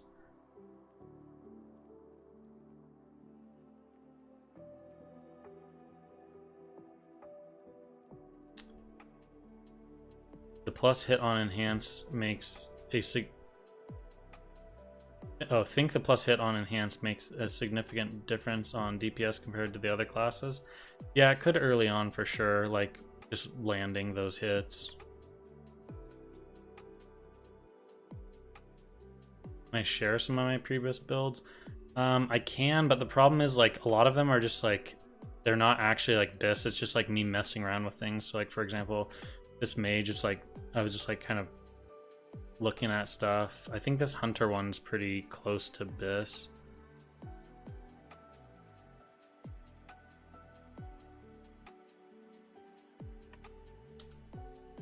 But yeah, I don't really have the only build that is actually like I made that is Biss is like my druid, because it's the only one that I was kind of like worried about and like wanted to really see what I wanted to try and get.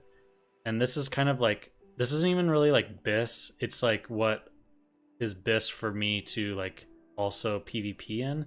Because for example, you could get something better than Warsong Gold or the Warsong boots. Like you can get these, but they have less stam. So then also I think there's greens that end up being in 4, so 8, 12. Yeah, so even these are better than Warsong boots. If you couldn't get Feet of the Lynx, I would go with these. Go in cat form. Yeah, I have four extra AP with that, slightly less crit. And then like a chest, you could Mantle of Thieves Copium. Yeah, I mean like again, it's one of those things. It's just like a shot in the dark. You know, you don't really know. 6 Agi, 3 3 9 and 2. I think this is actually gonna, yeah, that'll take it by just a little bit. Yeah, there's like there's ways to do other things, but mainly I was taking stuff that still has like decent stamina, so that I have decent survival and PvP as well.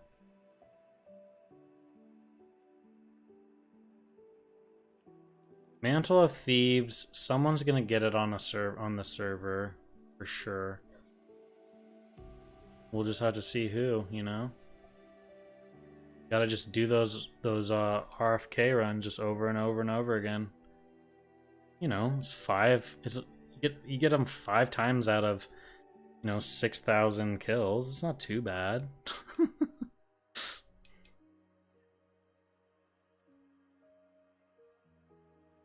And guys, the other thing I have to say, which we have to remember too, is it's its own game. They could have upped these drop rates too. We don't know. Or they could drop in other places as well. Like, we don't really know exactly what they're doing with everything. But that's just my list of BIS. It's not necessarily the things I'm going to be able to get. Hoping you're making the right decision going Boomkin. Don't play Boomkin at 25 if you're like wanting to do a lot. But play Boomkin at 25 if you just want to have fun and that's what you want to do. But like Boomkin is like, here's my breakdown on Boomkin. Okay, so you put up both. So this is your damage for Moonfire, and this is your damage for, this is your damage for Sunfire, and this is Moonfire, I think. And so if you do Sunfire, Moonfire, and then have the dot portion rolling, and then in that 9 seconds where you're waiting for the dot to expire, you cast 6 Wraths. In 12 seconds, you can do 780 damage. Like, this is your maximum damage you can do, right? And then if you do a 5-point rip combo with a Mangle and Savage Roar up, you do 720 damage in 12 seconds while also still doing your other combo as a druid, as a feral. So it's like feral versus Boomkin on paper, like it's just night and day difference.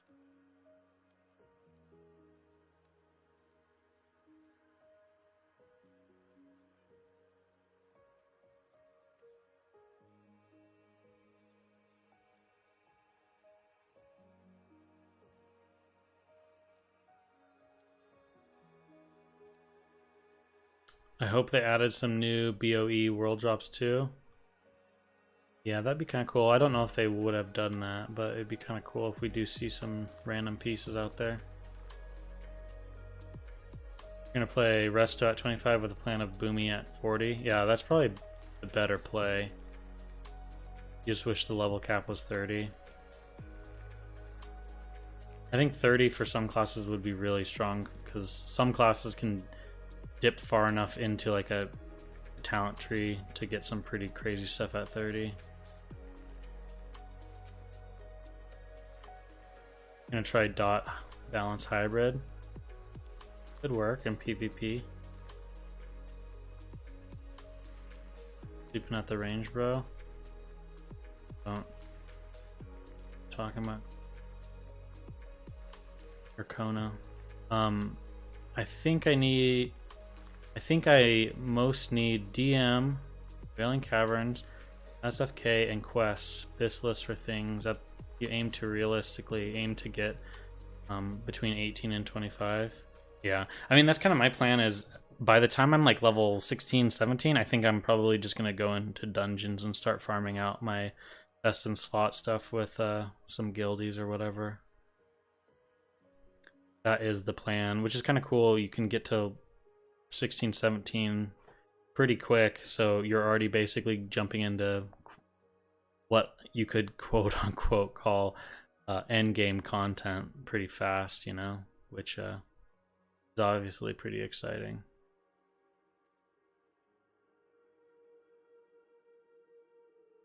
Is there anything else that we wanted to see?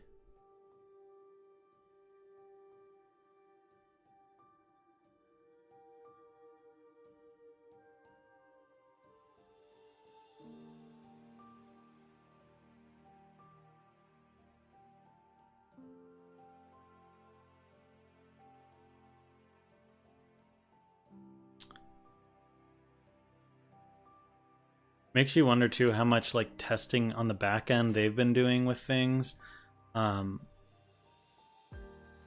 kind of get a feel for balance. But I think it's interesting. You can do like a lot of the stuff on paper. It's like something can look really overpowered, but then like once you start playing it in the game and you play it against another class, stuff can change a lot, which is kind of also why I think they more or less said that they're not really worried too much about balance against like with PvP. I think is kind of smart choice, but it'll be interesting to see. Have a tank shaman gear page? No, but we can look at something like that pretty fast. There's a few things, like I haven't seen a lot of people talk about these amazing boots. Well, let's go to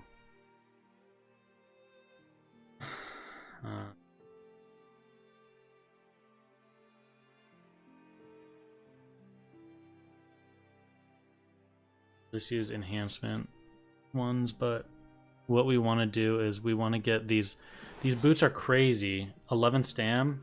These drop in SM. So you'd have to do SM graveyard runs to possibly get them, but they have actually like a decent drop rate compared to other blues out there. Trip runner, just because there's not really anything better. I think after talking, well, yeah, F can, assuming you don't go leatherworking. Are there any that we know? Okay, we'll just assume you buy these. I don't want to do too many items that are just like way hard to get. Like I'm not gonna do any crazy rings.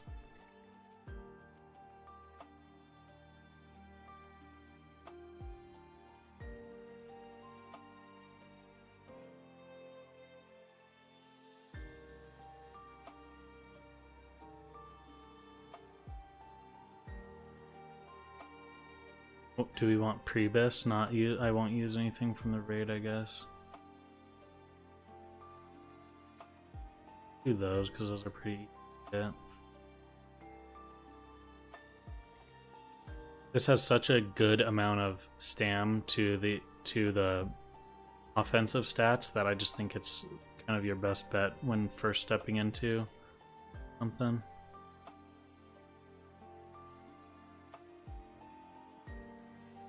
Want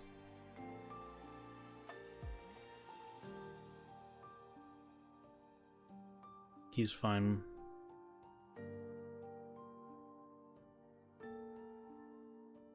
I assume you won't get those, so we'll go with green tinted.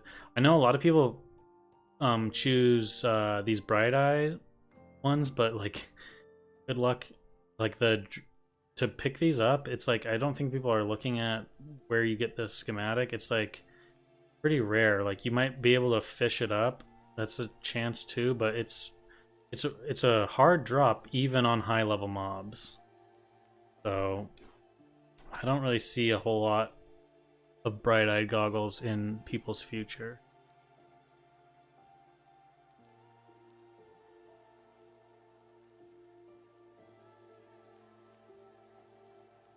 Not do random, let's just do some easy stuff that you can get. So I'd do something like that, right? Like these are your, on Horde side, these are the most broken things you can get. The Basalt Buckler is disgusting. It is such a crazy upgrade from anything else. It just doesn't even compare. Not gonna do crazy rings, goes for AGM. I'm just saying not going to go for things that are like way up to, like who knows if any, like who knows if this will ever be available on the auction house, who knows, blah blah.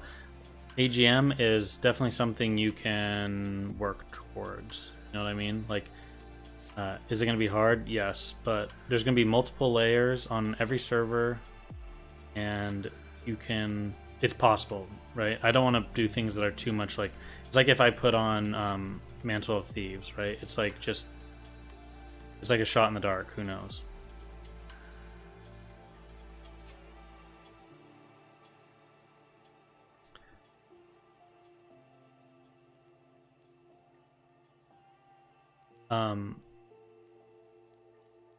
But yeah, mainly you just want to, honestly at this level you just gear it out like an enhanced shaman, and then the only thing you're doing is throwing on a shield. Pretty much it. Yeah, that's true. You could always use Rune of Perfection. Get the stamina. You get the spell pen for your shocks. Pretty good option. But yeah, I mean, like, funny thing is, if you like, you'll easily be able to get over 2,000 health on a tank shaman, which is pretty crazy because my best in slot gear on my druid in bear form, I have like 1,500. So 2k health on a shaman, and you retain all of your abilities.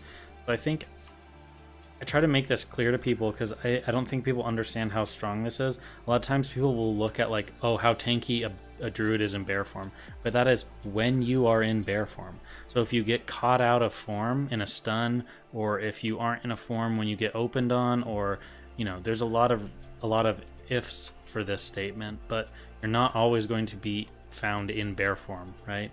So the crazy thing about a shaman tank is they get their whole kit all the time, no matter what form they're in, right? And then if they do end up going Ghost Wolf form, it seems like they're going to have another 10% damage reduction. So to me, Shaman for phase 1 looks very, very strong and tanky. How sure am I about Trip Runner dungarees? The only reason I am fairly confident in them is like everyone had them in the test. That's not really like saying that for sure they're going to be there, but the reason I'm saying, or the reason I'm fairly confident is, I don't know where, but Blizzard somewhere said that they have no intention of touching the dungeons that are ahead of the phases, if that makes sense. So like Blackrock Depths, like at level 50 is the same dungeon in phase 1, okay? But let's say in phase 3, when we get to level 50, maybe they'll change some stuff in there. But what they were stating is that the dungeons will remain the same for the higher level ones. So like Nomer should still be Nomer at level 25, but at level 30, or excuse me, at level 40, when we get to level 40 in phase 2, then it sounds like Nomer might be different. If I was picking things up correctly with what they were saying, it kind of sounded like that, but I'm not 100% sure. You get Ghost Wolf at level 20.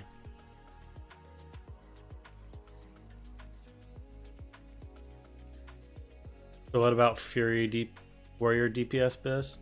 Alliance or Horde? That's really gonna matter, because Horde definitely have a lot of different items that you'd look to get.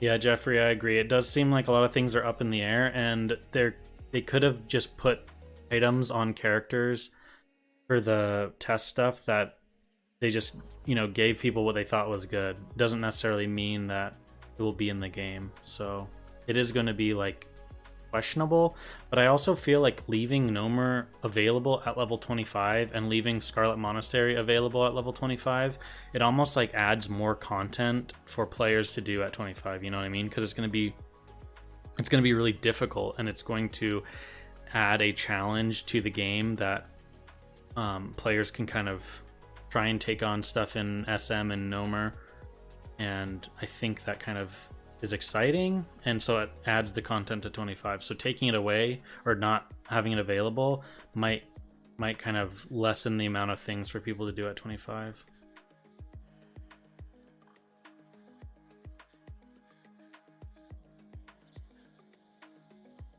Well, that's a good question about the consumables. I think if you guys want it's going to be a good gold farm, and it's going to be a good gold farm, and it's going to be also very, very useful for you as a player.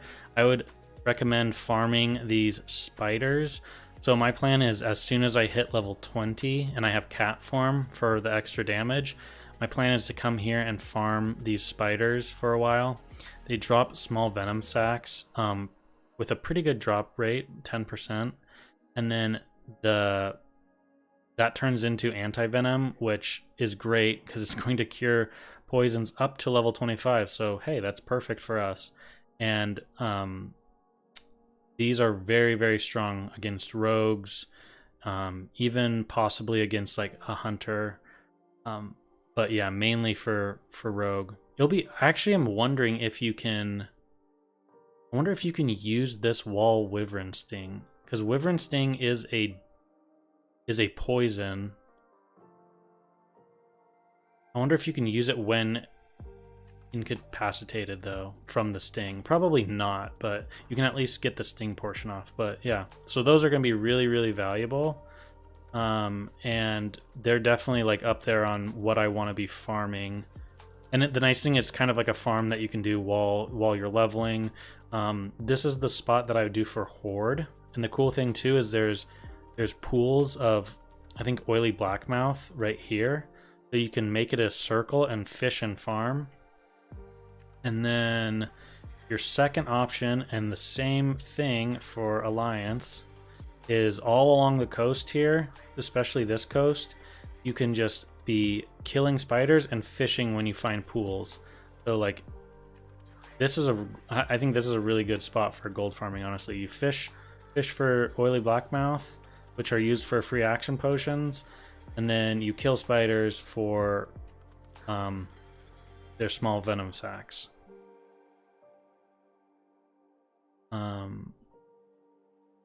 Classes with plus hit talents available at 25 are going to be good. Yeah, I agree. It's pretty strong at that low level.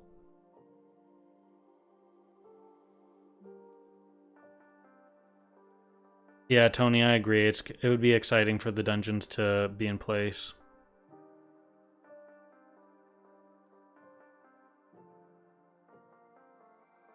I think chests will be somewhat valuable, yeah.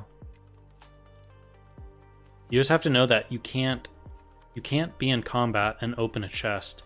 So like to farm chests at higher levels, you really need to have like some people with you. So it's not going to be like a solo thing.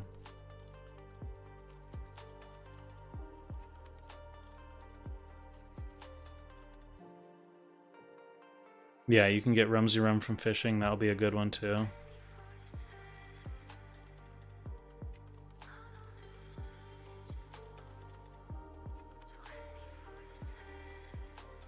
You don't think hunters will take Wyvern Sting over Scattershot? Wyvern Sting is so strong now. It's changed. It's not how it used to be. So the reason I think you might be wrong, not to say you are, but you might be wrong because Scattershot, you have to go so far down in the marksman's tree, right? But now it appears that traps, so let's do this. Let's go here and then let's go Frost Trap. Okay, so if we read the tooltip, this is the old tooltip, okay? 15-second cooldown, instant. Traps will exist for 1 minute. Traps can only be placed when out of combat. Only one trap can be active at a time. Now we look at the new one. It says 40-yard range, so that sounds like you can launch the trap anywhere within 40 yards. It's instant. It says nothing about being in combat or out of combat. It just says one trap can exist, and it exists for 1 minute. So that means that traps are going to be so much stronger as a hunter now, and you actually will be able to like use multiple traps in combat. So going down into the survival tree to get to the trap talents is going to be really, really strong. Okay, and also Wyvern Sting here. So let's read it. Okay. Target falls asleep for 12 seconds. Any damage will cancel this effect. Only usable out of combat. Okay. Now we go over here. Wyvern Sting. Only usable out of combat, so we need to find the one that's the new one. Okay, here. Puts the target to sleep for 12 seconds. Any damage will cancel this effect. When the target wakes up, takes damage. Only one sting can be active at a time. So it says nothing about combat. So now you can use this while in combat too. So scatter before was good because it allowed you to scatter and then you could feign death and trap right on top of them. But now that you can launch traps, you don't need to necessarily scatter them. If anything, you could improve wing clip them to where they are stuck in one spot and then you put a trap down. Or you can wyvern and then, 2 seconds before wyvern breaks, you could put down like a flame trap. So then when wyvern breaks, the sting is causing damage after, but now there's a fire trap underneath them taking damage and they might get entrapped from your immolation trap. So I'm saying I feel like survival has more of a more ways to play now around your traps that might make scattershot not as valuable.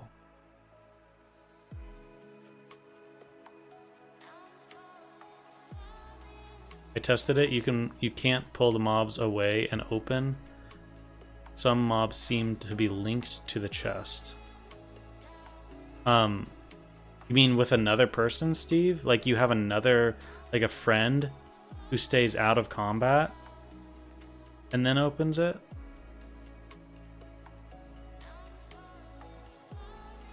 Yes. Okay, interesting. I want to go back to my Ashenvale music. Okay, yeah, that's weird then. It's not how I thought it would be, but that's good news. I mean, that's not good news, but it's good to know now so I don't, like, waste time trying to do that later.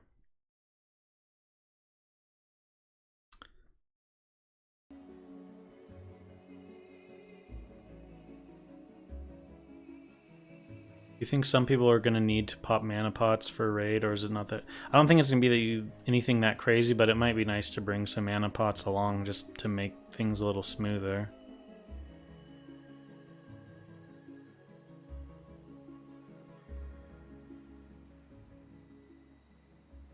I guess if you leashed the mobs far enough and then you were like in voice, and so then as soon as they start running back to reset, you say, open, open, open, then the person starts opening it. Because you're not in combat any longer and they're technically running back and they'd be evading, so they're just literally resetting, then maybe you could open it. But it's just like, it gets convoluted at that point, so who knows.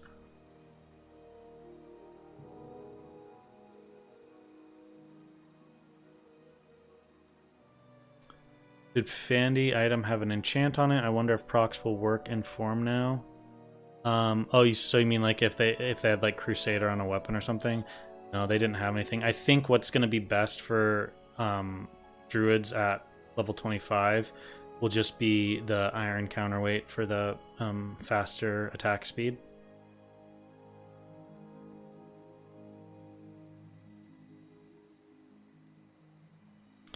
How bad do you think Nomer's going to be at level 25? Yeah, I think it's going to be hard. But people will do it. Like I was able to do at level 30, we did Cathedral. It just takes a long time, and it's nice to bring classes that can speed things up a bit, right? So, for example, Hunters can hit higher level mobs pretty easily. You also might find that Shamans with the dual wield talent, you could do something weird and clunky where you pick up dual wield, right? So you have 5% better chance of, or you have 5% hit, and then instead of going into enhance, you actually go like resto. I'm just using random talents, I don't really care. And then you're picking up nature's guidance, because then that gives you another 3% hit. So then you'd have 8% hit, which obviously 8% hit at 25 would help out a lot when it comes to hitting the higher level mobs. Yep, combat rogues have 5% hit as well. That's a good point. And then the other thing to note, guys, that I don't think a lot of people know is, so if I'm a feral druid, right? and I'm attacking a mob that's level 35, my white hits, even when they land, my white hits are doing like I think it's because of glancing blows and stuff, but my white hits are doing so little damage, right? They're doing like maybe 5 damage, 10 damage, whereas they normally are doing 50, okay? However, when I do a combo, like a yellow ability that has a set amount of damage on the tooltip, like it says, 300% weapon damage, or it says does weapon damage plus 50 or something like that. When I hit with that ability, it will do the amount that is stated on the item. So like rogues and feral druids actually can hit higher level mobs all right as well. They just have to spam Sinister Strike until they finally get it to hit, and then when it hits, it will hit for the amount that they are that it says on the tooltip. That makes sense. Yeah, yellow, exactly. Camp made it way easier. Yellow damage, can't glance. So yeah, you want to try and land those on use abilities. And the nice thing about Druid and Rogue is the ability doesn't have cooldown. It just is an energy cost. Whereas like if you're using an ability on a class and it has like a big cooldown and it misses or it resists or anything like that, then it's kind of a bummer. So that's the nice thing about like druids or rogues in terms of fighting higher level mobs.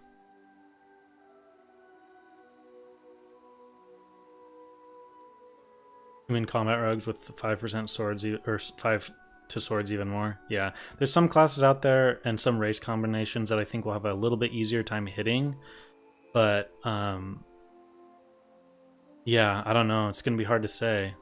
Mages and mages and warlocks both have like some spell hit talents, if I'm not mistaken. At least warlocks get the affliction one, right? Yeah, suppression. I don't know. We'll have to see how it works against the higher level mobs. It's probably going to be rough to go through Nomergon or something like that. It's going to be like a slow grind. Just going to have to slowly kill. But I think it will be able to be done. It's just going to be difficult. People also might find some unique ways of using like pathing on mobs that hit really hard in dungeons. You might be able to path them around in an interesting way.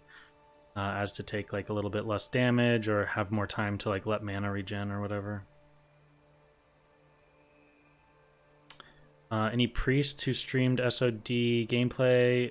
Sony streamed it for like, I feel like maybe he streamed it just long enough to, he tested homunculi, which also, by the way, seems extremely strong, guys. In a PvE sense, like it just puts up 5 stacks under essentially, but I don't think he does much outside of that. He just kind of, yeah, he doesn't really play it. So besides him, I don't really know of any other person who streamed actually playing it. Go for world first manual crowd pummeler. Yeah. Gotta get them all saved up for the level 40 bracket. Do I think the best professions for early level gold hoarding? I think fishing will be good, but actually not as insane as some people are making it out to be. I honestly feel like professions I don't think are going to make people that much money.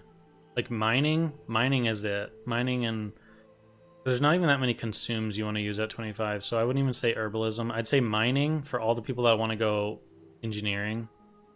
Especially because a lot of people are going to go engineering and then plus another thing. So they might go engineering tailoring. So I'd say you'd have less people actively mining and more people trying to buy minerals off the auction house. So yeah, I'd say mining is the big #1 money maker. And that's as far as professions go. I think enchanting, you could make some decent passive gold, I guess, but people aren't also going to be tipping you nearly as much because people don't have as much gold at that level. So I don't know. I almost think that like decent gold farms will end up just being like killing things or like doing dungeons and getting raw gold and items and selling those. Kind of what I'm personally aiming for. But I also think a lot of times the best gold farms we don't know yet. It's always like a discovered thing, right? But think of like the early phases of Classic. No one knew about how you could do like ZF like mage gold farming with like, I mean, early on we were doing like, people were doing like Kona cold kiting with mages in ZF, right? And making lots of gold that way. But that wasn't something that was like a video before Classic launched and said like, hey guys, if you're a mage, like do this farm when you get to 60. You know, a lot of those things are kind of just discovered by people. And so I think that will probably happen at 25 as well. We'll have to wait a little bit and then we'll have to see what some people come up with.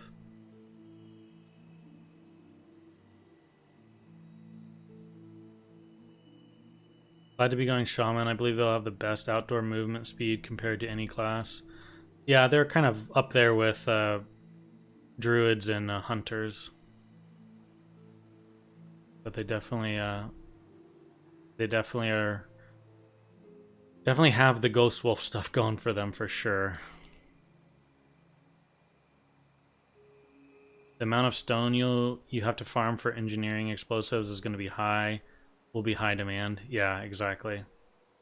So yeah, if you're going one of those classes with movement speed, like Shaman or like actually Shaman, like Druid is good because you have stealth if you need to use it at times. But I think Shaman and Hunter are the best for farming nodes, and I'd say Hunter has a little bit of an edge just because like if you run up to a mining node, especially in a higher level zone, and there's a mob nearby, what you can do is just have your pet attack the mob and then you can mine the node and then you guys can just run off. So I think Hunter is going to be really good. The only reason I say Shaman is as well is because I think Shaman will have shoot, what is their totem called? Not Stone Skin, it's the one that taunts. Let's just go Stone Skin.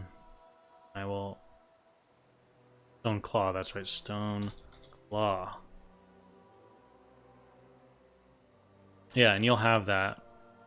I think you should have even a higher rank. Stone Claw. 4 is 35. 2 is 18. That's probably the highest you'll get. 150 health. That'll at least get you a tick or two of mining. So yeah, there's some interesting things that you'll be able to do. Because ideally when you're in the higher level zone and you're mining, let's say you're in Arathi Highlands, because Arathi Highlands actually have iron ore or iron deposit we want to look at. So Arathi Highlands has a lot, which is really nice. There's going to be obviously a good amount in Ashenvale, and Desolus has a lot too. But the problem with some of these zones is I think you run into a lot more players. Or Thousand Needles would be nice too, but you're going to have people leveling here as well.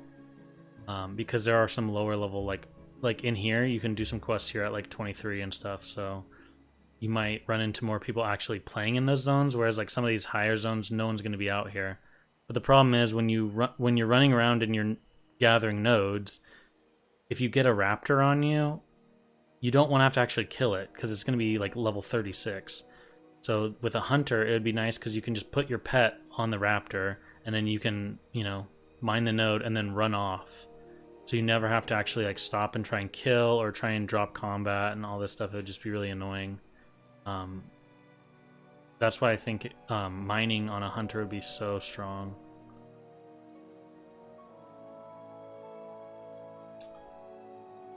Taran Hunter, or Taran Shaman would be big HP for tank. Yeah, it would be a lot of health. Probably could get like 2.2k, I think. Yeah, on a Taran, you probably get close to 2.2k on level 25, which is absolutely insane because 2,000 health is like what you go to, like, is about the health that you have going into level 60 on like some of the squishier classes. Like my shaman has like 3.6k. So 2k at level 25 would actually be ridiculous. Might be able to mine it with Stoneclaw too. Yeah, I think you might, but it just, the Stoneclaw totem only has 150 health, so you'd have to be fast, basically. You'd have to be quick, because the mob's probably going to kill the totem in about 2 hits.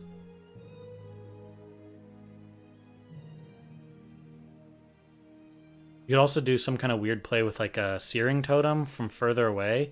You like drop a searing totem, and then you start running towards the mining node. The searing totem hits the mob. The mob starts running to the searing totem, which is farther away, and it kills the searing totem. You're mining, and then the mob has to turn and run to you and attack you. So, I mean, there's like different ways of doing it, but it's just like all kind of a little bit more difficult to pull off.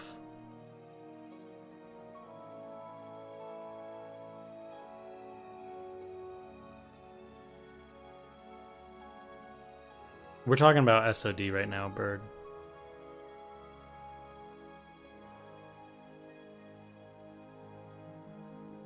That's true. Druid Hibernate is actually would be fairly decent for Arathi for sure, because most of the mobs there, unless you're getting down to like the troll area in the corner, most of the mobs there are like beasts that you could hibernate. You could also like root things. The only problem there is like you have to worry about resists. I guess with Stoneclaw though, you have to worry about like the taunt resist as well.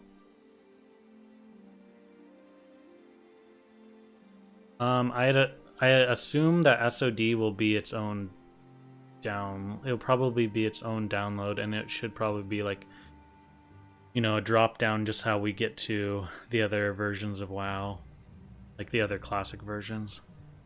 That would be my assumption. Oh yeah, talent for Stoneclaw. True, you could get a little bit more HP out of it. You will resist taunt me, and if you land hibernate, it will last like 2-second break instant because of high level mobs. True, you have the heartbeat resist stuff. It's true as well, but I mean that might get you just enough time to mine the node one time or whatever. We'll have to see.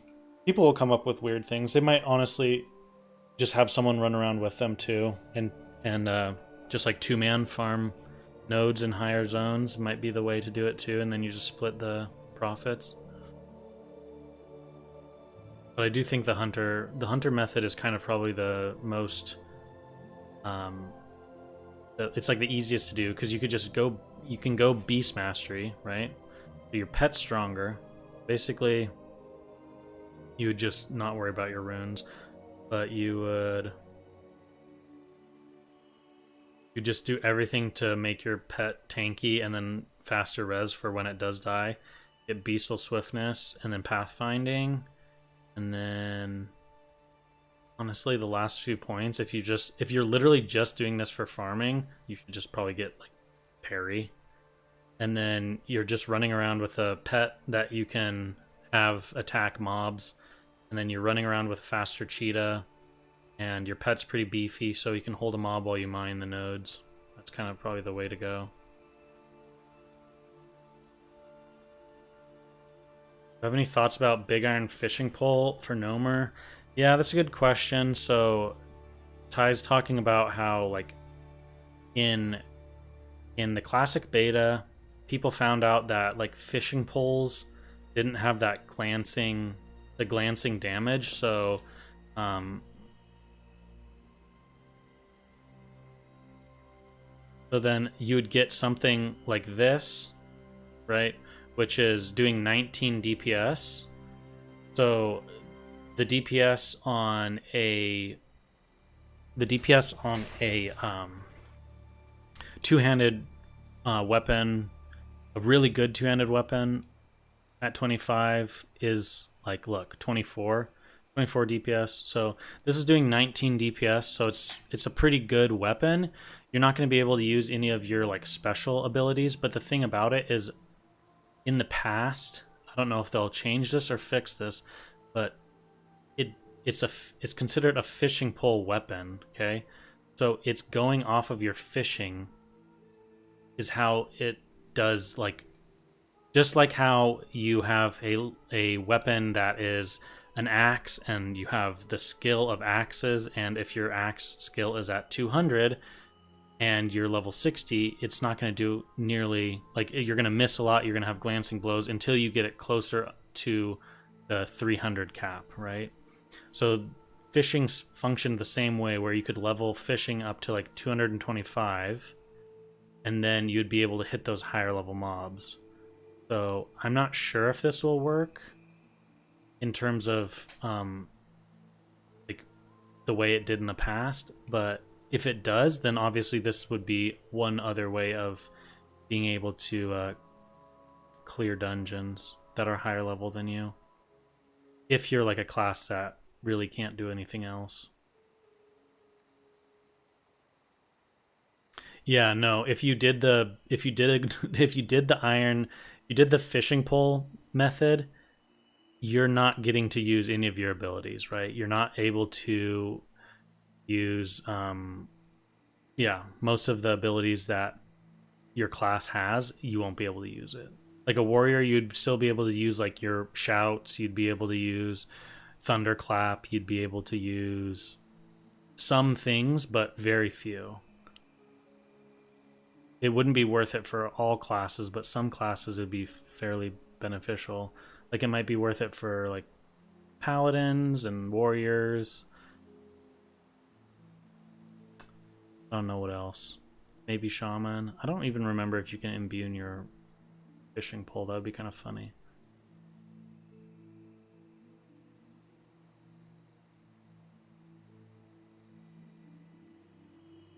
Warcraft Tavern shows all the abilities and ranks available for every class on their talent page. Makes it easy to figure out ranks and mana cost spells. Oh, interesting. Yeah, that would be nice.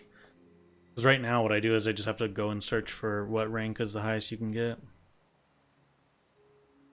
Yeah, skinning where you pull the higher level mobs, you definitely can do that, but you just have to do you have to do most of the damage or not let the guards take aggro, if that makes sense. It's kind of weird.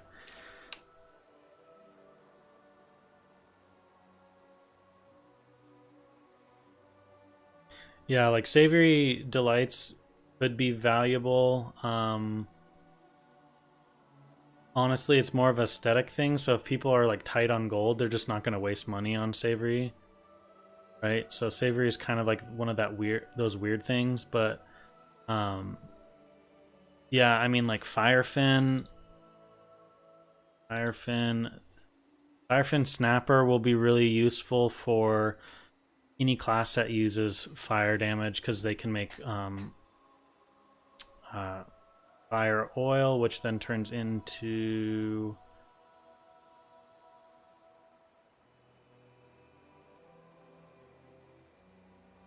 I always hate this. It's like create item. Okay, that's what I wanted. Here. Elixir of firepower. So this will be really nice for, honestly, even a hunter can use this. I know this sounds funny, but even a hunter, this will benefit your fire traps and also benefit your explosive shot, because explosive shot is considered fire damage. So anyone trying to like min-max their class will buy fire powers, and so those are a good thing to fish. Is Firefin. Oily Blackmouth is really good to fish. Depending on how mana is, Sagefish is good for, not fish. Sagefish is good because you can create, I think it's called smoked.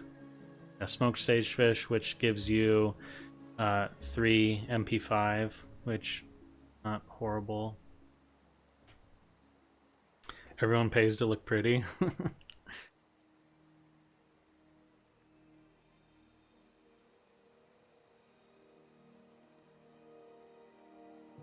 Yeah, so there's like several different farms out there, but again, I wouldn't like bank too much on like if everyone is fishing, fishing becomes not very lucrative, right? And also, who knows the botting issue? Fishing is probably the easiest thing to bot.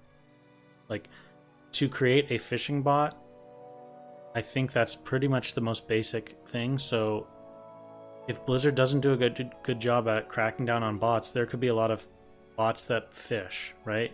And so then it's not really beneficial for you to go out and fish. So for me personally, my goal is to, well, do I want to tell people what I want to do? If I give away my secrets, then it's completely pointless. Yeah, true, the enchanting oil is really nice. But yeah, I think there's a lot of different unique farms out there, some better than others, and a lot of the farms out there I don't think are going to be as beneficial if we talk about them, right? Because other people will use them. Give us your secrets. I think you guys will see my secrets fairly quickly in terms of like I'm going to stream all the time that I'm playing. So it's like my stuff won't be secret, but like if I talk about it now, then some people might plan to do the same thing, and then I have too much competition right at the beginning. You going more PvE or PvP? Like in terms of what I'm gonna partake in the most, or like what specs I'm gonna play? I guess I'm not really sure what you mean, Half Smoker. Like, if you guys want, I can give you a very, very generalized rundown of what I'm going to do. I'm going to level till about 16 or 17, and then I'm going to run dungeons until I get my BIS stuff. And then at 25, I'm going to farm a few specific things to try and get some items. So some quest stuff, some things like that. I'm going to try and jump into a raid run pretty quick.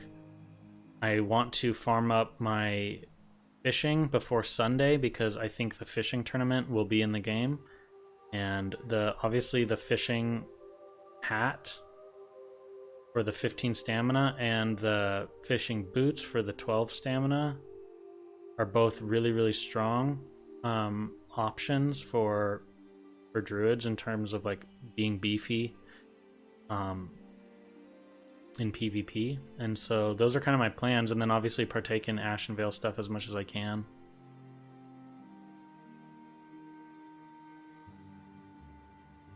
Am I gonna aim to hit the first BFD reset?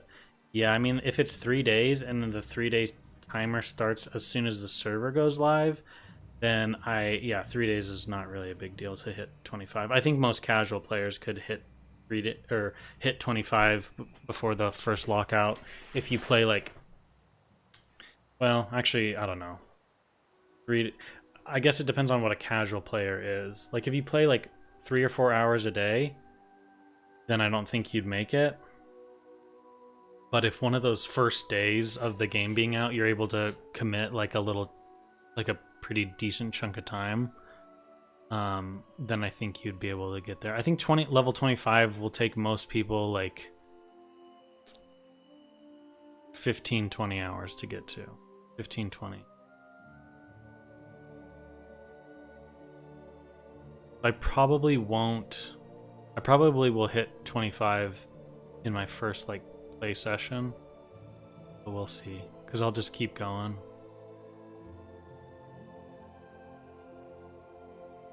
Yeah, Tony, that's kind of why I walked back what I was saying. It's like 25 doesn't take that long, I guess, but you do have to play quite a bit for those first few days.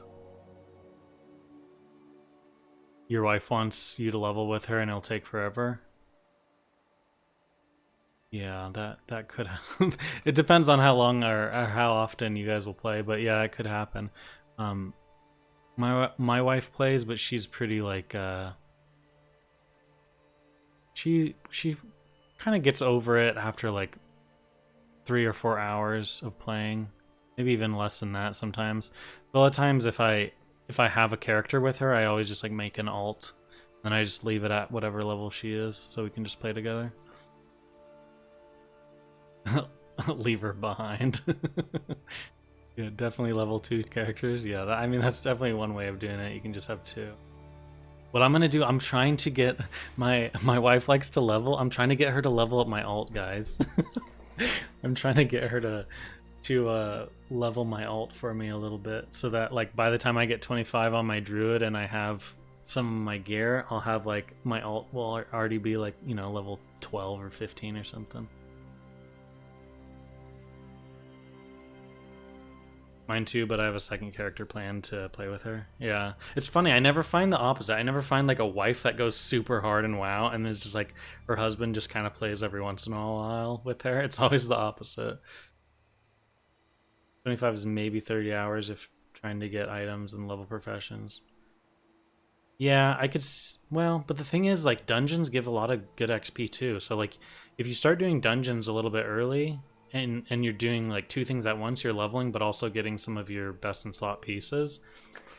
I don't know, 30 hours seems kind of like a lot, but maybe it's closer to that. I don't know. The way I kind of have been looking at it is I did a 10-hour hardcore leveling tournament back in the day. Like, this is before hardcore servers were even an idea. It was like quite a while ago, and like back on Bloodscale Buccaneers or whatever, and I did a druid from 1 to level 17 in 10 hours, and that was me going like as fast as I could without dying, you know, so I wasn't doing like death skips. I was just leveling quickly but like carefully enough that I wasn't dying, and I was able to do it in 10 hours with level 17.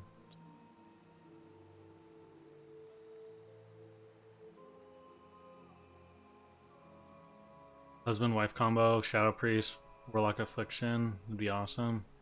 Yeah, I've always thought that those two combo well together.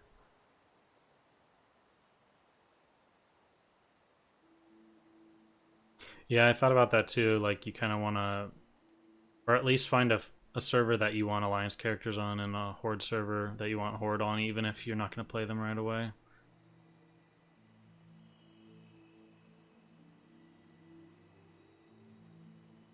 The bright-eyed goggle schematic drops from like various stuff, but it's like the problem is it all drops from higher level. So a lot of people put this on their Bislisk, right? Because they're like, oh, well, it's only 175 engineering. That won't be too bad, and it's like quite a bit better. Well, not quite a bit, but it is better than green tinted goggles. You know, blah blah blah. I won't get Humbert's helm, so let's just go with bright-eyed goggles. But bright-eyed goggles is like, the schematic for it, guys, is pretty like, so first off, it's the lowest level mobs it can possibly drop off of is like some elites that are like level 25, but like the drop rate is literally impossible. Like, it's just like, you know, nothing. So then if you actually look at the mobs that drop it fairly often, it's all higher level mobs that players probably won't really be killing anyways, right? It'd be kind of weird if people were just out here like farming level 35 mobs, and even those have a really low drop rate. So it's just like, it's a pretty rare pattern, and I don't know, I don't think you have very good luck of getting it even in chests and stuff like that. It's pretty low still. So like, Ironbound Trunk is what a lot of people will be fishing, and that is so small of a percent even in those. We'll see though, someone might get lucky out there. But I just am trying not to like base some of my gear choices on luck, and have it more of pieces that I think I really can get my hands on. That's what I'm saying. It's on all BIS lists. Yeah, that's the problem. Is like, well, it's the same kind of argument as people saying like, dude, why do you have Mantle of Thieves on your BIS list? It's not going to happen. And to an extent, I agree. I think actually Mantle of Thieves, you have a better chance of getting these than Bright-Eyed Goggles. That's just because I think more people will actually want to go in and farm RFK. Because RFK has like a lot of... It has a lot of drops in there that are pretty strong. Like the zone drop, like even though they're low, like if tons of groups are in there farming, you know, you might get lucky and get a Staff of Shade. And then it might not be useful for your class, but you'll be able to sell it. And then in turn, when you sell Staff of Shade, then you could buy Mantle of Thieves. But there's tons of good things in RFK. I think RFK is like the best pound for pound, like it's just like such a great farm, right? So you're getting raw gold from the mobs. You're getting cloth from the mobs, which will be useful for first aid and other professions. You're getting just random greens that drop. So there's a lot of random greens, and the good thing is they're all right around that perfect level range for players. And then you also have the blues that can possibly drop. Because if you look at like I find like where's just like a normal named mob here, like Razor Fender, right? So these guys, we just look at these, their drop table requires, so they have a few higher level things right in the 26 range, but a lot of their gear is green 25s, and it's all those like random enchantment ones. So it's like some classes really want like of the eagle pieces, right? So like druids specifically are looking for of the eagle, and a lot of these will drop from these kind of mobs, so it's like pretty nice.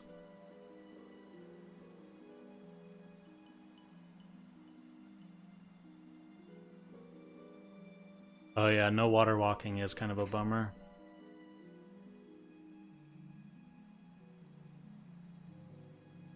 I really want to get all the good enough gear that isn't a long grind and then PvP rather than farm low chance drop. I totally agree. I think level 25, it's not going to last long enough to make a lot of this stuff worthwhile. However, I know that the Ashenvale PvP stuff seems like it's like kind of like Winter Grasp, where it only happens maybe every 3 hours, maybe it's on top of the hour, maybe it's every 6 hours, something like that. It sounds like it's more sporadic. So you might find that you do PvP for a little while, and then you end up, you know, having some downtime to where like you form a group and go farm some dungeons or something. And queue war songs as well. Yeah, that's definitely an option. I think my focus is definitely going to be on getting my Warsong rep up, just because that will help out for pieces of gear later. Like you can, at level 40, you'll be able to get some, like the epic bracers, which are really, really nice.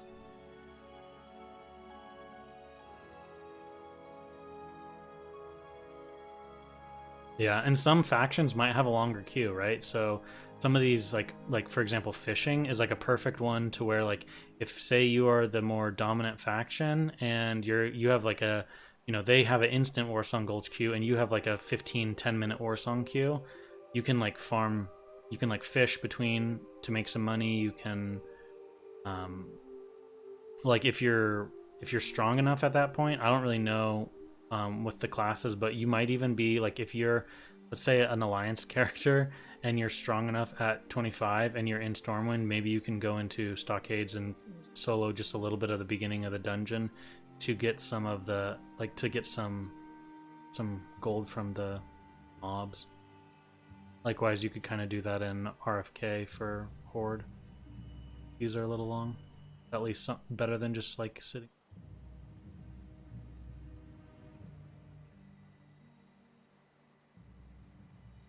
For Holy Pally, I plan to Warsong a lot and then buy of the Eagle gear. Yeah.